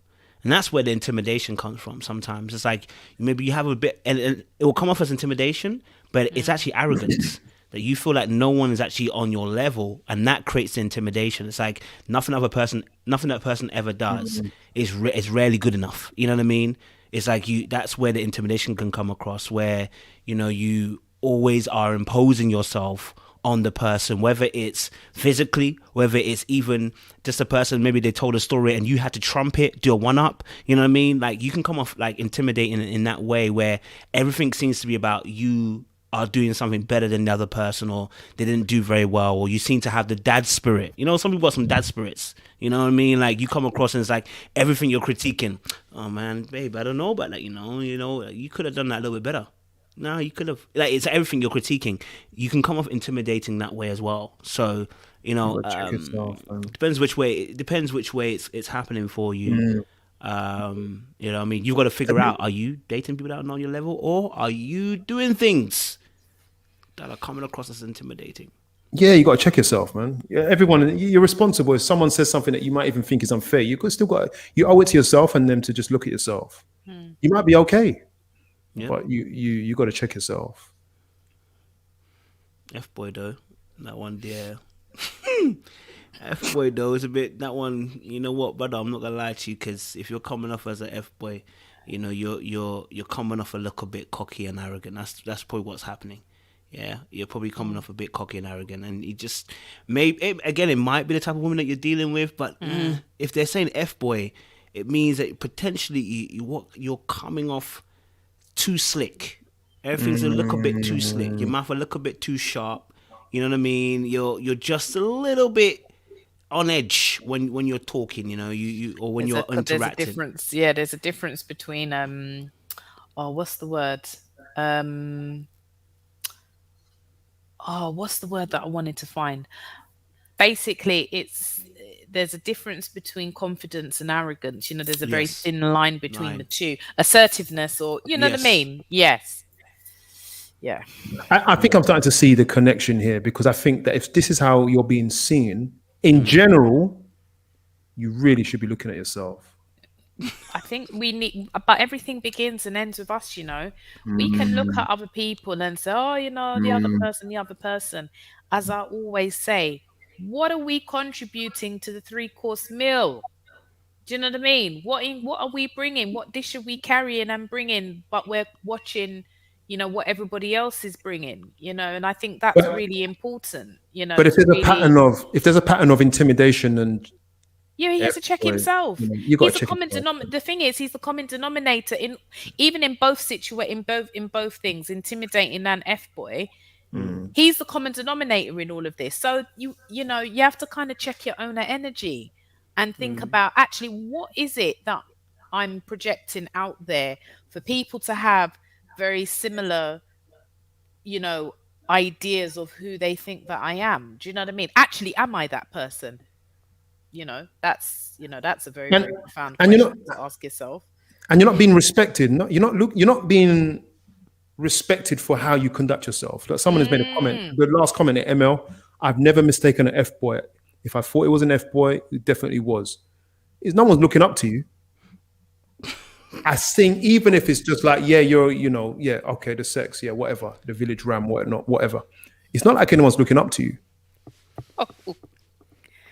Like you're garbage. You got to really address yourself, and I'm not saying that disrespectfully. That's how you're being seen. Respect. Yeah, you're being seen like that. So you do need to really explore your own self, because sometimes because even thinking about if a man is if he's an F boy or whatever, you've got to really think about, okay, what is it that I'm actually doing, and what need of me being an F boy, if that's what people are saying. What need is what unmet need is that feeding? Do you know what I mean? Because there are people that will, they will be sleeping with the whole village. Do you know what I mean? And will absolutely feel nothing wrong with it. People are cussing and fighting each I'm other preaching. over, you know what I mean, and carrying and carrying And wearing a robe, wearing you know what I the mean? collar. And it's feeding the ego, but Yeah, it's also feeding an unmet need. So, yeah. my thing is check yourself, you know what I mean? Go and seek some therapy and just explore yourself. Be willing to learn something different. Do you know what? Many people Right, think that they right. want something different, but they keep doing the same thing, expecting a different result. Madness. Yeah, a couple of years ago, I interviewed this a black therapist, and he said that promiscuity is directly connected to childhood trauma. Absolutely. So when people see you like that, your behavior might be giving away who you are. Yeah. And that's what And people are picking up. when we're telling you we're building the pieces of the puzzle for you, it's simply saying, go and check yourself out, because you don't want to be our age and be acting like that. That's a boy thing. Big people check themselves out. And when people see you, the first thing they can't see is that level of disrespect. That can't be the first thing. Change your language, change your thoughts about yourself, and go back and check it out. That's what I've got to say on that one.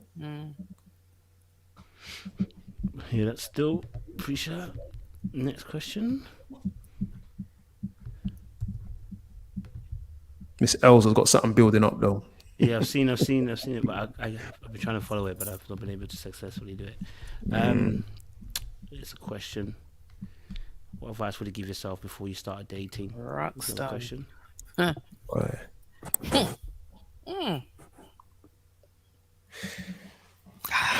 Sugar.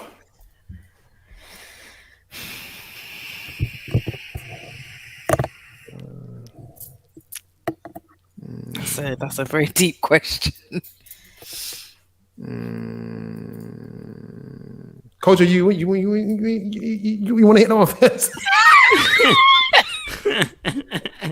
I was looking at you guys. 'Cause What would I tell myself before I started dating though? So I'm looking at it in two layers: dating Juanita and then just dating. Okay, just dating. Have a vision. I was not taught anything about vision before, and your vision will inform your behavior. A vision of value. So I wish, in a sense, I could say I wish someone had told me to have a vision of value, meaning, what do you want from this relationship? And some of the relationships I had in the past just wouldn't have happened. They just wouldn't. But then I wish someone would have taught me self-value. Give me two ounces of self-esteem. Wish I had that. I had to get it late in age. And so I think that would have informed how I was as a boyfriend, and even with Juanita, it would have helped us overcome our other issues a lot sooner. I don't mind putting myself out there. So yeah, I wish, I would have said to myself, like, if I went back if I went in a time machine and went back, Curtis, listen, get a vision and get some self-value. Certain things I wouldn't have done. Time, 2, 3, 4, 7 years of relationships, waste of time. So that wouldn't have happened. There's mine. Yeah, okay. I think the advice I would have given myself is to, value doesn't come from the external, value comes from within. I think I would have just advised myself to just take time to get to know me and myself, so that I know what it is that I require in a healthy relationship. Because I think, when I'm thinking back to like my teenage years and stuff, there was so much emphasis and pressure to, sorry if you can hear that jingling, it's my cat. That's right. um yeah, I just think there was that pressure of having a boyfriend, somebody seeing you as pretty and worthy. And when I just think back to some of the guys and some of the girls that, what I mean, who got into particular relationships, and it was a hot mess. If I really think about it, it was a hot mess because nobody was ready for a relationship. None of us had any right to be in a relationship in our teenage years. We didn't even know ourselves, but there was just that emphasis. It's almost like your value came from the guy that you were dating. Do you know what I mean? And they then, increased your value. You couldn't be by yourself if you were single and you'd never been out with anybody or anything. It was seen as a negative, like there's something wrong with you, when Mm, mm, actually mm. that it's a beautiful thing to be by yourself, and to hold yourself in such high esteem that not anybody can come and step to you. Do you know what I mean?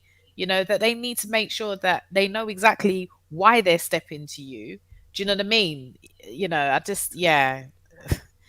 Maybe, and that's something Mm. that maybe I try and teach my daughters. I've got two little girls, and one of the things that I try and instill in them is that they're beautiful. They don't need anybody to validate them. That they need to recognize how beautiful they are for themselves.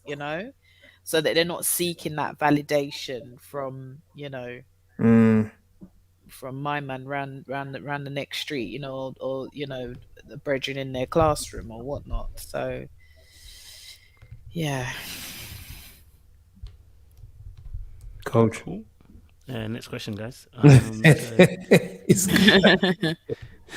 I don't have much to say, but there's too much to say in terms of what I'll give my advice. But I think for me, it's just knowing your worth, man. I think I say this every time. wow. It's just knowing your worth, knowing your value. You know what I mean, and having a healthy esteem.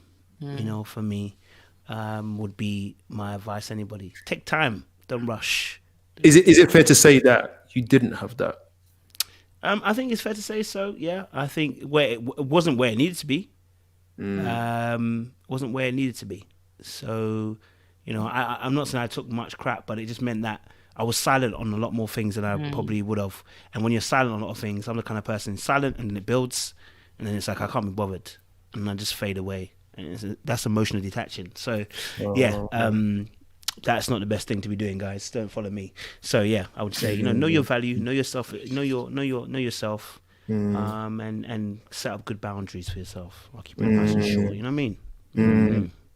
Before I tell you about my situation, which was close to this, but anyway, I was sitting on the window ledge, man. just watching, just waiting for the thing. You get me? All righty. There was another question.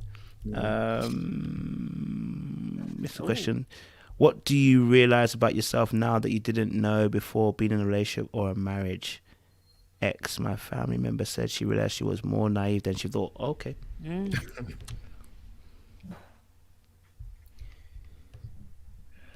It's for a marriage folk, this one.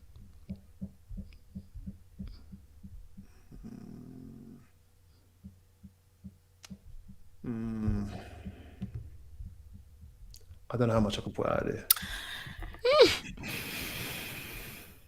there. Maybe I'm gonna say that my childhood experiences have definitely played into aspects of my relationship. I didn't think that it had anything to do with it, because I think sometimes you can really think that you've done the work, on yourself, really done the work. You don't realize that, no matter how much you think you've done the work, you've never arrived. And you just need to be consciously aware of where some of your triggers and where some of your patterns are coming from. And they are going to be activated, a lot. Like, I'm not going to say all the time. Yeah, all the time, but it depends on how you deal with it. So yeah.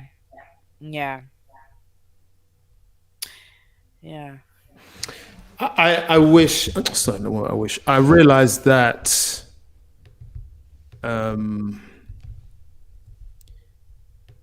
I thought I knew who I was, but I'm learning more that I know less about who I am.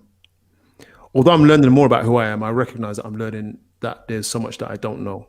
Oh, come So on. obviously, I'm resonating what you said, Kelly. Yeah. It will bring out of you like I didn't know I could say that, man. I didn't know I could switch like that. I'm a nice guy. I'm a church musician. I'm at the front of the church every single week. I know all the hymns. I preach. I teach.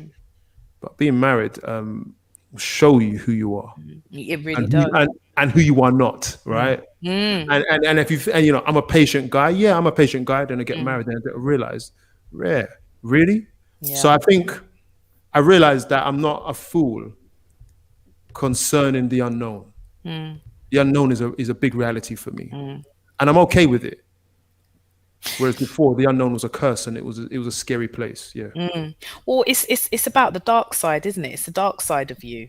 Because often what happens is that we have I wouldn't say a false kind of impression of ourselves, but sometimes we're not. There's dark sides to all of us. Do you know what I mean? And sometimes we're scared of A, being able to acknowledge it, but B, being able to let other, like somebody else know, like, you know, your spouse or, you know, your significant other, that dark side, because of fear of, you know, them running away, you know. And I know I always say this, you know, and I laugh when I say it, but I'm you know, I'm very, very kind of upfront, is that I know my some of my dark sides, or some, I know my crazy, as I sometimes will say. I know my crazy because I'm the kind of person that will burn down the yard and left people in it and walk off. That's how I know that I can go to those levels, to those dark sides. And it's only very recently I've been able to own that. So I always try to stay two steps ahead, two steps ahead of the game. I've got to be aware of myself. I've got to be aware of when I'm in situations that are potentially really difficult for me to manage, and that dark side is starting to emerge. I know the feeling in my body when I'm starting to, you know, I feel like I'm going, you know, I know the thoughts that start to race in my head before the red mist, you know, comes over me. And I now am able to remove myself from a situation. Just give me a few minutes to mull over and just marinate a bit, you know. Whereas before, I probably, back in the day, do you know what I mean? I was known as, do you know what I mean? Me, I'd fight first and ask questions later. Let me just, hey, you know, confession is good for the soul. Do you know what I mean? That was the kind of person I was. I would fight man, woman, and beast. I'm very, very aware that that's not the most appropriate way to handle conflict. You know, now, you know, and I must do better, and I must know my triggers, but also be able to be responsible enough to remove myself and give myself some time to just, you know, work through the anger, but then come back and articulate my feelings. This is how this made me feel, you know, as opposed to, you know, all kinds of calamity taking place, and then you're seeing carnage all around you once the red mist is gone. You know, that's not very good. So yeah, yeah. Hey, yeah. Cool. We love that. We love that. Let me get the next question in there for you guys. So this question here, I think this is from Miss Els, but there was more of a story in the chat, so I couldn't follow it all. So she may need to Seen a give us a story, bit more yeah. context. Yes, I did see the story, but it made me for a little bit more context to help us out. But the question she asked in the end, I think it was about this situation. It says, should I stay in the relationship before the divorce is finalized? So basically what I saw was, I think she was in a relationship with a gentleman, but his divorce hadn't fully finalized as of yet. Oh. But they had, you know, gotten a deep connection going on and stuff like that. She had also said to the gentleman, no kids before anything. They're married and stuff like that. So there's obviously quite a deep story that was running behind it. But Yeah, yeah. Hey, it's a bit tight. It's a bit tight. Ooh. I'm gonna put on my empathy hat now. Okay. Um, I'm trying to think very, very clearly and carefully before I speak. Um,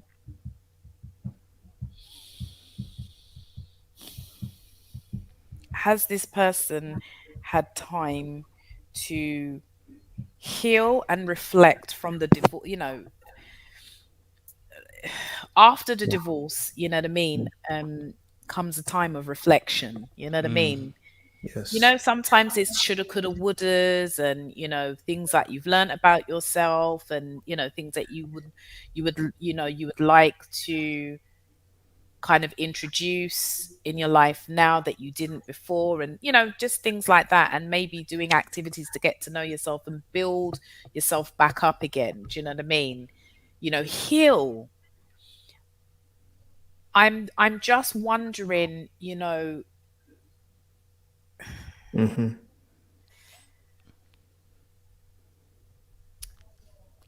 I'm just thinking about closure. I'm thinking about closure and, somebody else taking on the baggage of the unresolved and unfinished business of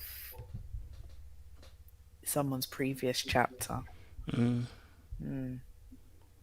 You know what? Relationships that are, in a sense, a rebound or the tail end of another are very different when it's just you. So when you live in when you're in a relationship of because closure hasn't happened, divorce, settlement, and a period of being single to close. It's an important process because it means that you start afresh. Yeah. And if that doesn't happen, that's not me, is it? Oh, is it me? Is it me? Oh my, it's me. It's me. Oh, wow. Someone sent me a message. Hold on. They're gone now. Oh my days. Sorry. Go for it, Cap. Silence. When you don't get that, you're living in a relationship that is basically centered and powered. The energy in that relationship comes from comparison and adversity. So what it is that I'm with you because he's been separated for 9 months, but that doesn't mean closure. Yeah, it doesn't mean closure at all. And All the love and what respect. does that mean? What does that separation look like? Because separation for different people looks like different things. Separation isn't closure. It's just a part of the divorce process, right? Or the ending of a relationship. But when you put yourself on the tail end of that, that relationship is completely different, and it's actually similar to a fling. Yeah. It's similar to an affair. It's similar because the energy behind it is illicitness. The energy behind it is emotive. But relationships don't thrive on that. That's not food. It's almost like a form of steroids. It forces the growth beyond the natural capacity.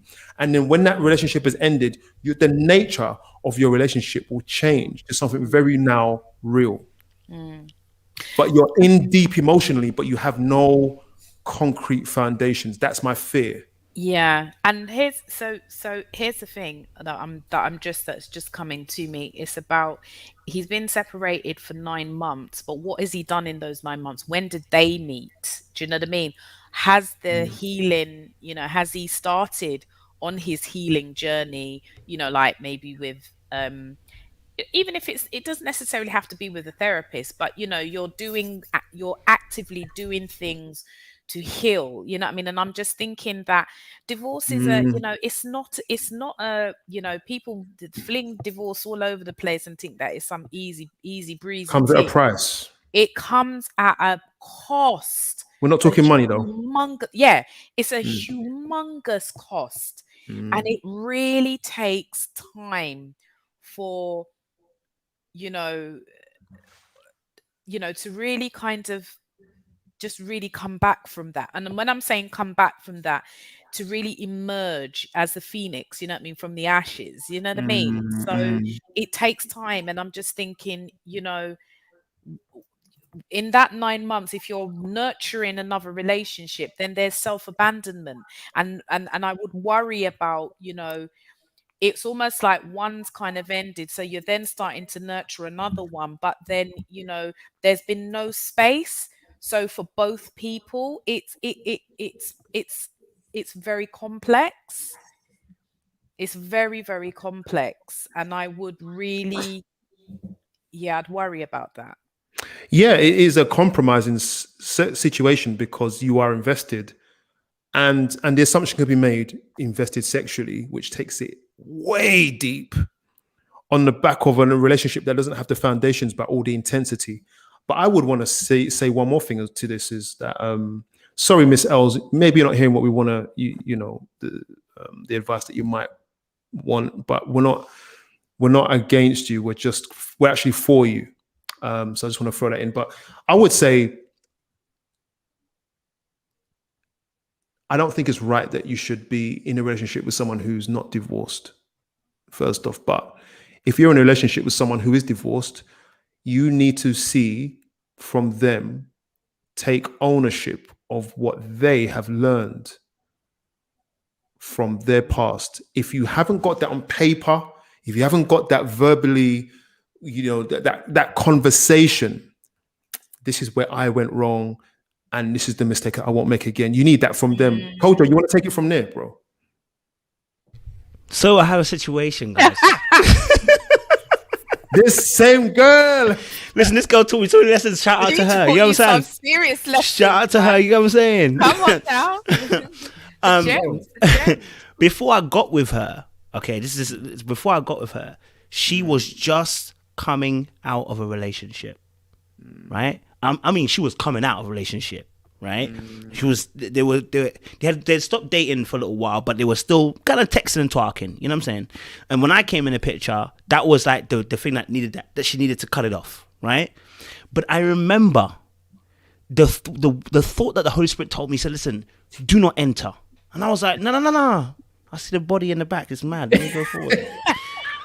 I'm gonna keep going forward. Okay? Now? Okay. No, she's a very beautiful girl. And I said, no. I got this, Holy Spirit. No, I'm gonna keep going. I got this. I know what I'm doing. I'm gonna keep going for you. He said, listen, I need you to slow down, all right? Because she hasn't finished on this side. That was warning number one. Number two warning here was when we started talking, I remember I asked some questions about what happened in the past relationship. She didn't want to talk too much about the past relationship. She didn't like talking about it. And that was singing alarm bells in my head. And I was like, but I'm like, the back is mad though, bro. Continue. Like, don't worry about that. You know what I'm saying? My mind was going elsewhere. It wasn't focused on what I need to focus on. But I'm hearing the rebels and I'm just ignoring it. She didn't want to talk about the past.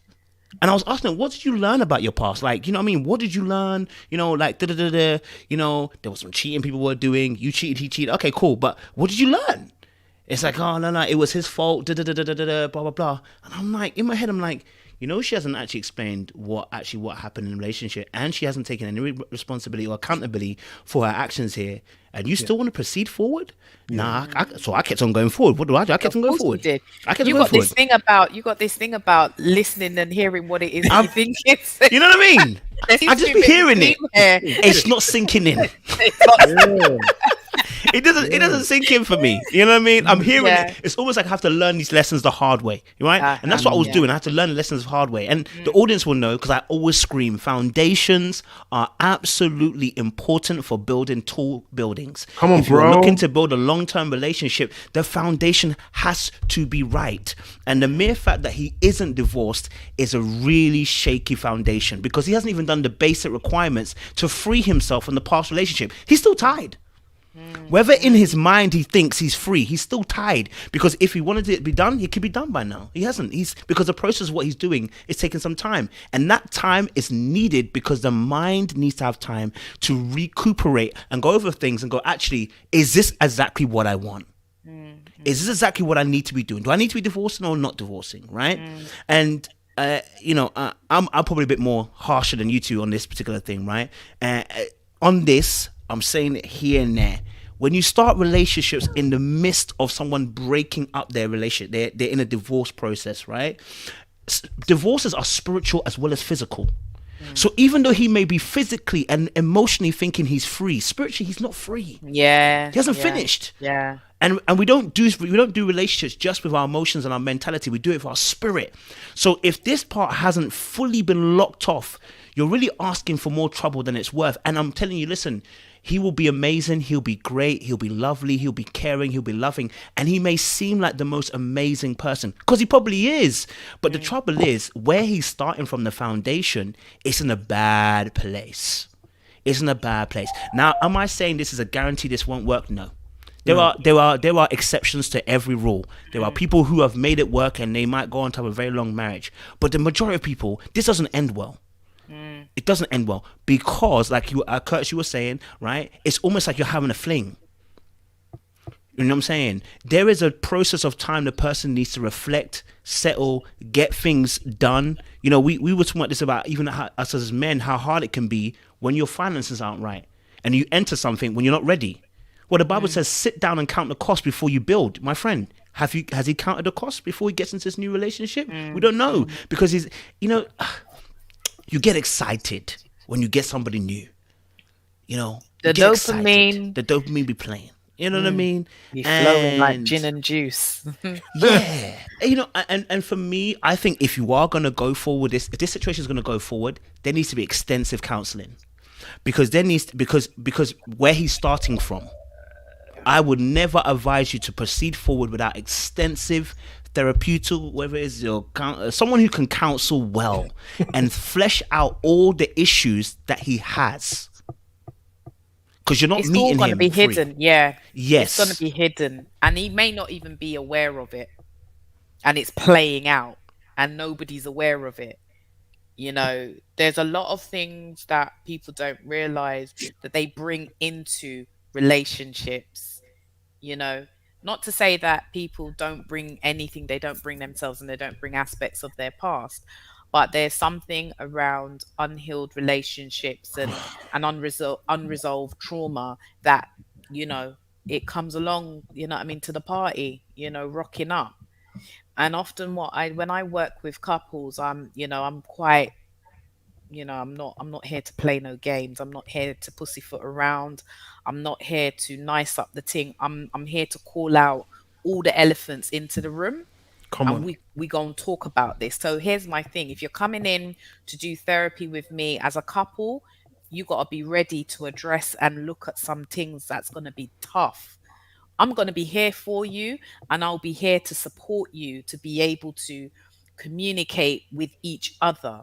But you've got to be prepared to do the hard work, because it pays off. It really does.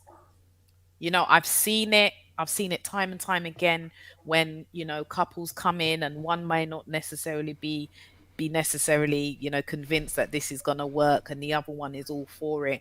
And within the first session, you know what I mean, all kinds of things are coming up that nobody thought would come up because they didn't even know it was there. You know, some people are able to say, all right, they put on their combat boots and they say, come, we're going to war and we're going to deal with this. And some people, it's a bit too much. And sometimes they think, actually, maybe this is not really for us. And it then, highlights other things in the relation that may not necessarily they're not in alignment with each other. Do you know what I mean? And that's okay. That's all right. Do you know what I mean? But it's serious. It's some serious work. Serious, and people need to be ready. You know, it's interesting. I mean, Miss L's, he loved his wife. The love he had for his wife as a woman is beautiful to me. He doesn't badmouth her regardless of their differences. Do you know, I would always discourage my children from this type of relationship.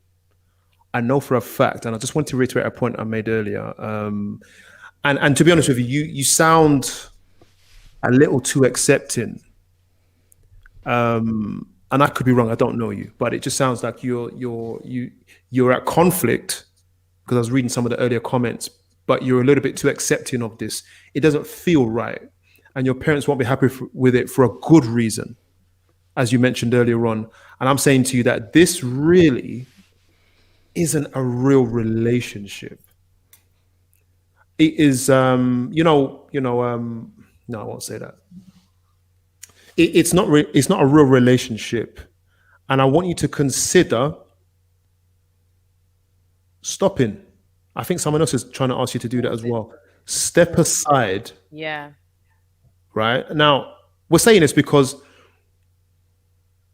if people divorce and stop, close, and start again without even the right preparations with someone new and have a higher failure rate, what about people who don't close, try to move on, haven't had the counseling? And what is the nature of your relationship? What is the intentionality of the relationship? The probability of it surviving it's real slim because it's not a real relationship. And we say that in love. I would tell my kids to get out. I would. Boy, that's tough, innit? Because It's I know, tough. listen, Yeah, you know, it's you know not the joke. easy. It's You know not the joke. easy. Whew, I felt that in my chest. You know the joke is, as a man, I'm speaking to you as a man. Let's be a bit more real. Yeah, true. Yeah. Let's not just talk about marriage and divorce. As a man, Yeah. if I got a woman on tap in my emotional and sexual time of need, I've got everything. It's true. As a man, you need to know how we think.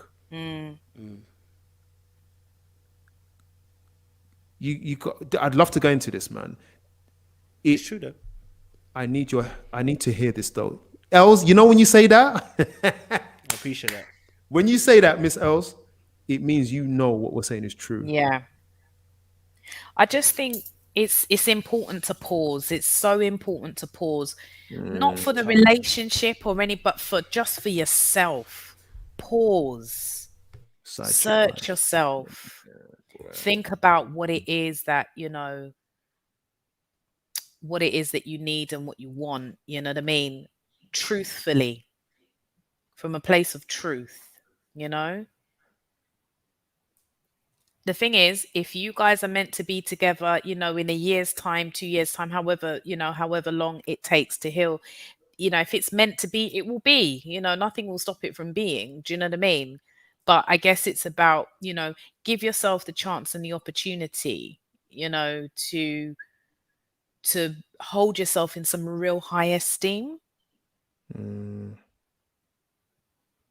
You really put yourself out there.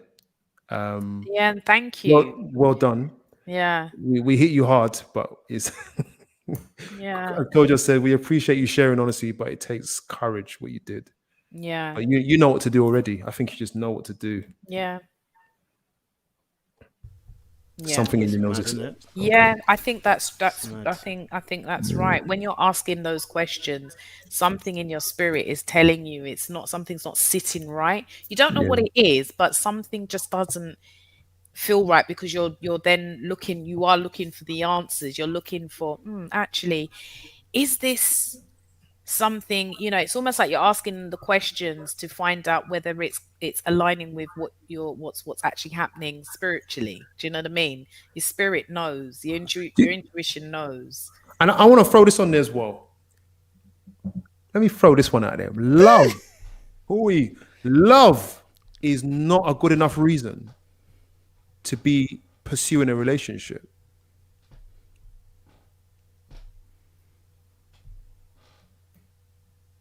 You can fall in love all day long. We can all do it, whatever that means. That's even another problem in itself. To know what does that mean? Not everybody knows what it means. We know how it feels, but we don't know what it means. But love, you fall in love with someone that is still married, does not mean, and just because you love each other's company, does not mean this is right. And it doesn't mean it's going to work. The only thing that works is when you put the work in. And let's just be clear to anybody in a relationship that isn't intentional today. The only thing that works is when you put the work in. Houses are not built by wishes. They're not built by feelings. They're built by, no matter how I feel today, I'm going to do this. I'm gonna get the surveyor in. I'm gonna get it. I'm gonna get my work checked at every stage. I'm gonna buy the right bricks. I'm gonna have a plan for what I want it to look like on the inside, and I'm gonna work on that. And then when you've built the house, you have to maintain it. This is not a joke. So when we're going in this thing where, and I'm making assumptions here, I could be wrong, but just to be clear, the desire for a house does not mean you even deserve the house. Because you have money doesn't mean that you're anyone to live with. Like, a relationship requires, Kojo said it, Kelly said it, the work, the foundations. Like, the odds are so against you, it's not even worth it. Go and build. And if you want to let him close and then build later, do it the right way. Get your counseling in. You're not in a real relationship. Love, that's said in love. And understand that your love and your feelings should never be a guide for how strong this could be.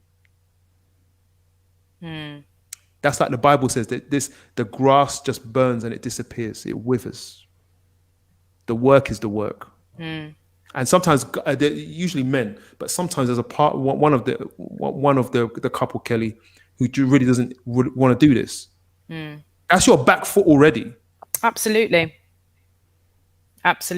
They, sometimes, some of the guys that do come in for couples therapy, again, like I said, you can tell who's instigated Trust it. me, yeah. You already know who's can tell. instigated it by the way how questions are being answered. Yeah. And things like it's very nonchalant and da da da da da. But I'm very kind of, I do lots of assessments and I do a genogram on both people. Genogram is like a family tree. And that for me is like the foundation of, now we can see exactly why things are happening the way that they are. I just ask question about, because even things like your birth order, do you know what I mean? The order of birth that you were born, you know what I mean? Where you were born, who you were born to, what age your parents had you, these are all kind of playing into what's going on today.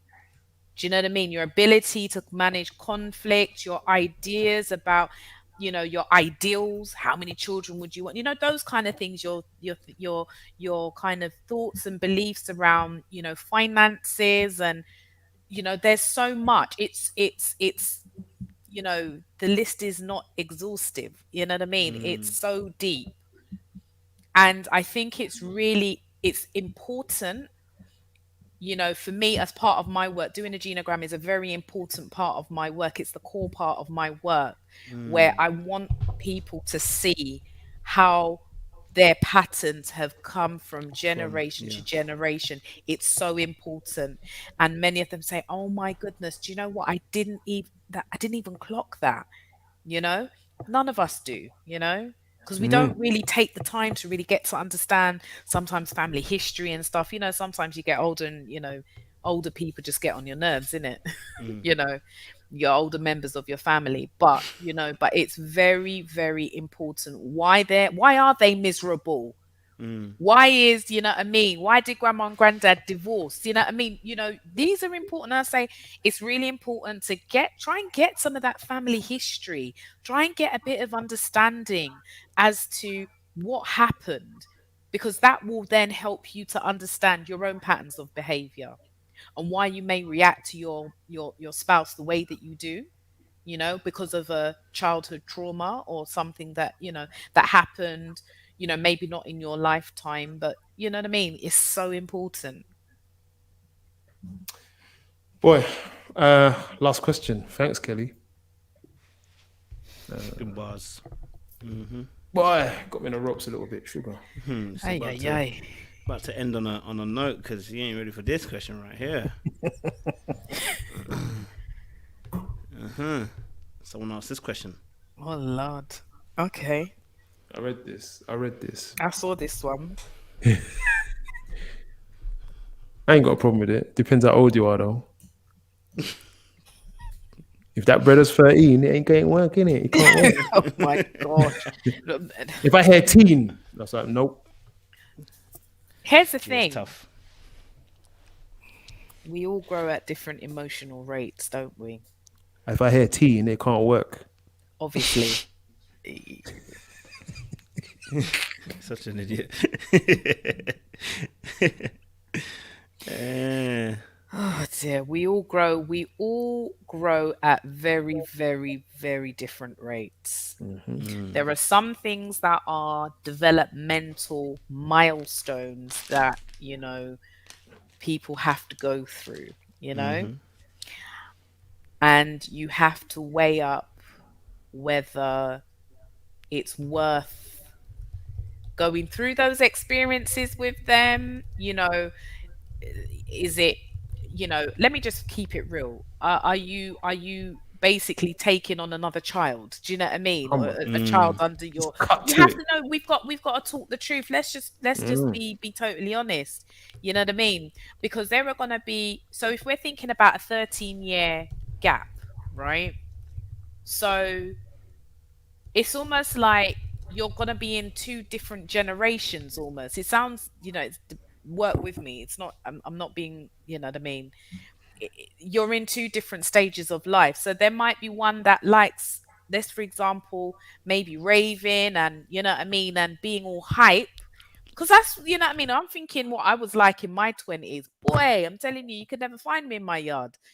I was out here, there, I had the most amount of energy versus now you have to fight me to come out my yard. Do you know what I mean? Me and my horse's best friend. I don't even like don't even like to leave my house too tough. But it's a different level. It's it's a you mature. And I'm just thinking in terms of, can the two coexist? It depends. It also depends on personality level.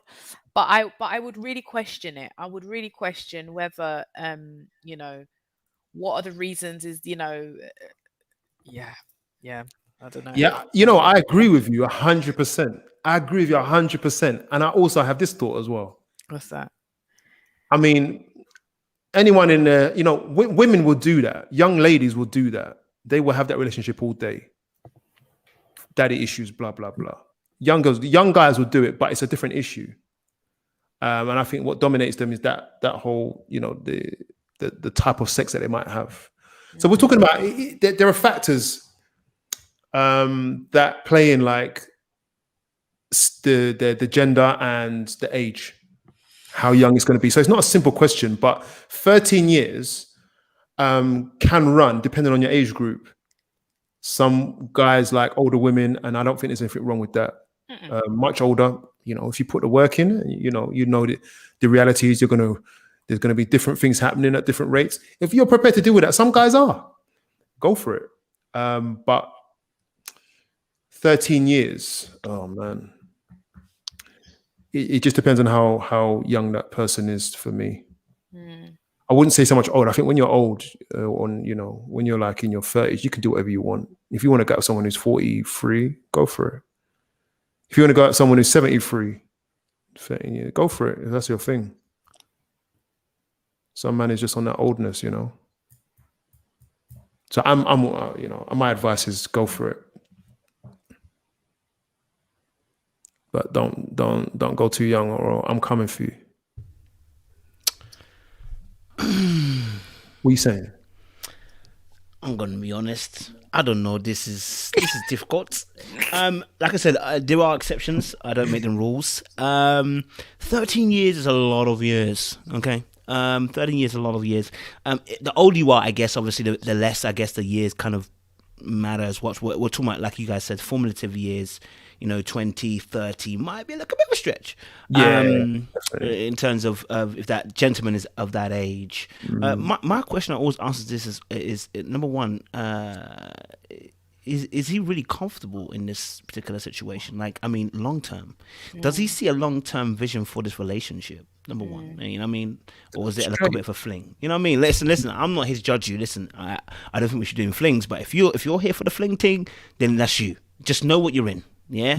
Don't lie to yourself. If you know you're in a fling ting, keep it a fling ting and don't get caught up. All right. I'm just gonna tell you this straight up. Then secondly, I would say as well, what I notice about men with pride and ego is if they have not achieved what they're supposed to achieve, and he has hunger to achieve something, he is going to blame you if he doesn't achieve it. He's going to blame you, right? Because and it's not right that he blames you, because he's chosen to be in this relationship. But if he hasn't achieved what he's supposed to achieve, and he feels like he's not getting where he needs to get to, he's going to blame you as you're the stumbling block, and resentment will kick in. Because something about men is that when they're not settled in, because we feel comfortable when we feel like we're achieving something. So if so long as he's achieving something that he feels is of worth, that makes him valuable as a man, he might be all right. But if he's not on that road, he isn't achieving what he's supposed to be achieving. He hasn't got there yet. He doesn't know what he wants to even do with life yet. He's just enjoying. You're going to find that when he realizes and wakes up, that he realizes, I need to be doing something as a man. Because as men, we find value oftentimes in what we do, right? So in the purpose of what we're doing, if you're a counselor, if you're a boxer, a footballer, whatever, when you find what you're supposed to be doing, you find the value in that. You sense you attach that value to you. But if he hasn't found that, there's going to be some power struggles are going to be happening unnecessarily, because he's trying to figure out how does he even get there, and then he thinks you're the issue when really he just shouldn't be in that relationship anymore. So I would really honestly have a really deep sit down with his brother and be asking, what's his vision? Does he have a vision? And this is also another thing. He's 13 years younger. It does not mean he's free from the vision of where you're going to, you know. Don't take over the vision. He should have a vision. Do you know what I'm saying? Like, there's a tendency to, if you're older, to try and, I don't mind taking off your hands. No. He should have a vision. Because if he wakes up and realizes he ain't got no vision, he's visionless, he's gonna blame you. You know what I'm saying? So I'm not saying this can't work. There's a high chance it might not work, but I'm just saying you might want to ask some serious questions about where he's going to. Do you know what I'm saying? And what his vision is. You know what I mean? That's what I would say. Yeah, age can provide a level of hierarchy in a relationship. There's a power dynamic. It can only, unless two people are intentional about being equal, which can happen. There are some people out there, like the woman could be more submissive by nature and he could be more assertive, and that can balance it out. Yeah, it can happen. And that's why I think that if the work is put in, as long as your age is reasonable, then it can work. But 13 years a junior, I think media doesn't lie too much. We know there's a bit of cougarism going on. Do you know what I mean? And I think that some women might find it a bit easier to meet people a bit younger because there is a bit more energy there. And I'm not just talking about sex. I'm just talking about they might be attracted to the energy of that person. But you have to be careful with that, because really, if you just want to just hit it regularly because he's got more sexual energy, then let's be honest about what's on the table. Yeah, that's going to hell. That's going to be destructive. That's baggage right there. If you're trying to have that, the age hierarchy typically rears itself, of course. So if you're going to have that relationship and you're like, I want to have a future with you, the conversation you guys are going to have is not going to be the same that I'm having with my lady. Do you know what I'm saying? It's a different conversation, and you've got to maintain that power in balance because it's real. What are we saying? Mm-hmm. Yeah, I did say that. It's kind of, you have to be honest, man. Look, do you know what? I mean, I'm done with the questions now. Let me tell you, there's a lot of delusion out there when it comes to relationships. You know, I'm watching. It's true. What's that stupid? I'm not watching it, but I caught a glimpse of it. What's that dumb show? Love Island and Temptation Island. I love a bit of Love Island, I do. When I hear these people talk, even these married at first sight folk, I'm listening to people talk and I'm like, are you listening to yourself? You have created a world in your head that people are supposed to fit in and live in reality. Like relationships, they require not just commitment, but commitment when it's not working. They require like more patience than we actually have. Mm-hmm. So let's not create a world for people to live in, and when they break a rule, we're done. We're crying our eyes out. Let's come down to earth. Like, let's not delude. If you're with someone 13 years younger, their heel's steeper.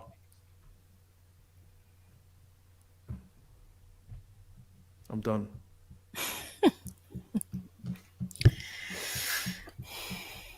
I said it in love, though. How can he lead a household when you simply know more than him because you've been around longer?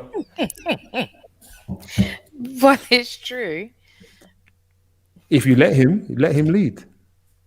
If you trust him, Ah, if you trust him to do that, and again, here's the thing, people can talk, and say what I'm this kind of person, and I'm that kind of person. I like older, whatever, however it may go. But the proof is in the pudding.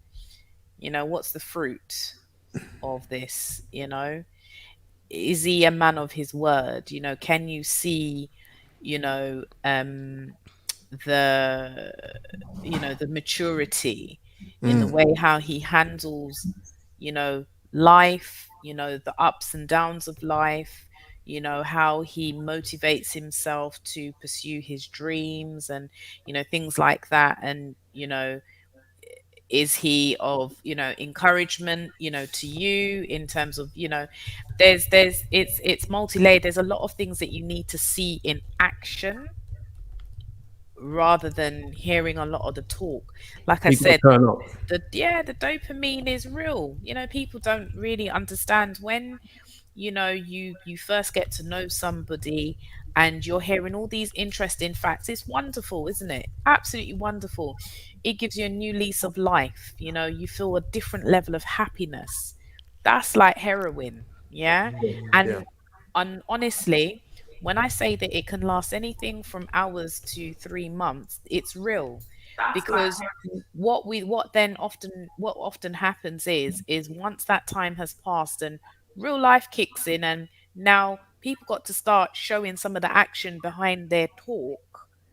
That's when you really get to see what's really happening. Do you know what I mean? Where you actually start to see the fruit of what's actually Yeah. going on, or actually is it an illusion? And as you said, the story that you've created in your head, you're pulling people in to live in their internal world, but it's Yeah. not the external. It's not the external. It's not, it's not tangible. It's not realistic, Mm. you know? So yeah. Yeah. On you, final words, I'm just gonna say, I consider myself to be quite a mature person, but let me tell you something. I couldn't date someone that's 13 years older than me. I'll be honest with you. Just from experiences in the past, every time I thought All you and your experiences. Oh my goodness. I haven't dated anyone older than that. I'm not saying that. What I mean by that is, just in the past, when I thought I was mature, I wasn't mature. Every time I think I'm mature, I'm not mature. What I mean by that is, at 20, I thought I'm mature. I know things. I'm wise. And I got to 25 and I realized I don't know jack all. Got to 25 thinking, okay, I think I know some things. Got to 30, I'm like, I don't know anything. And it's like this happens all the time. So, sometimes, look, I think we can all think we're mature and wise beyond our years. And then you get someone who's wise beyond their years, and experience starts hearing speaking, and you don't realize you're not as mature and as wise as you once thought you were. So this is a very unique situation. There are some people that can definitely do this. It is an exception, which I would never make a rule for somebody. 13 years, especially women to men, is a very rare thing to be doing. And it's You know a what I mean? wide gap. It's bigger than 13 years. I'm telling you, it's a wide gap. Wide. Yeah, very wide, very wide. Okay, well, I know we've gone on a bit late, so let me get everyone's final thoughts. In conclusion, it's been a good panel today. We've helped some people as well in the crowd, and it's been some good lessons taught.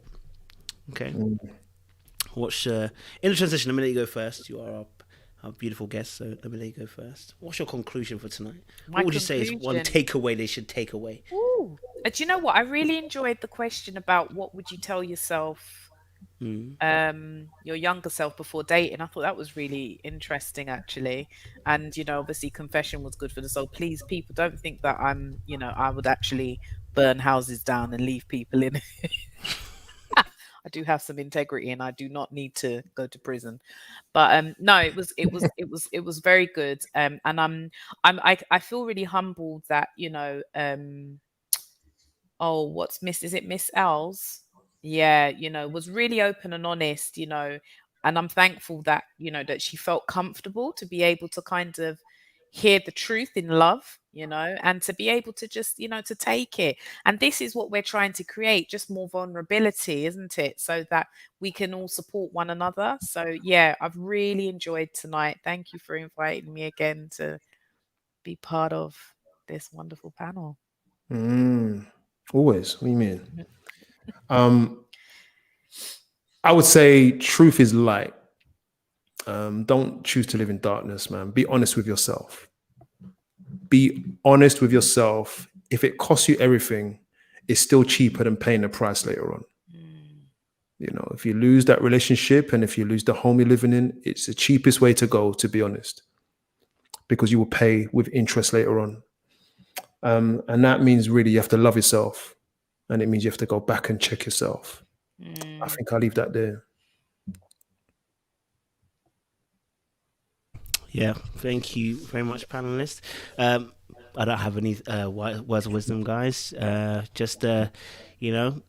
appreciate the fact that you guys came through, audience, and I think I appreciate my lovely panelists. This is Marriage UK, Inner Transitions, for shelling out wisdom. Once again, Inner Transitions, I have to get you to send your details to me so I can put it in the description box, because some people may need some of your services, you know what I'm saying? They will always be asking, they may need your services to have some healing, you know what I'm saying? What's that, genogram as well, yeah? Yeah, genogram. Genogram. You learn a new thing every day, people. Yeah. I'm now stealing that. I'm going to do some genograms. So, we appreciate your wisdom on the panel. This is Marriage UK. Curtis, honestly, appreciate your wisdom as well. I think this has been really, really good. The 2 weeks that we've done so far, I can see already it's starting to help a lot of people. And as we do more of these, I'm sure more people will be drawn and they will learn more and then become wiser for it as well. So, yeah, I can see a lot of people say they love it. Miss Els, please look after yourself. If you need anything, hit me up on the email. You can help Curtis or Inner Transition as well. But just let you know, them two, they're not free. But listen, panelists, thank you so much once more. Audience, we'll see you again soon. And stay locked and stay loaded. And more love. Bye-bye.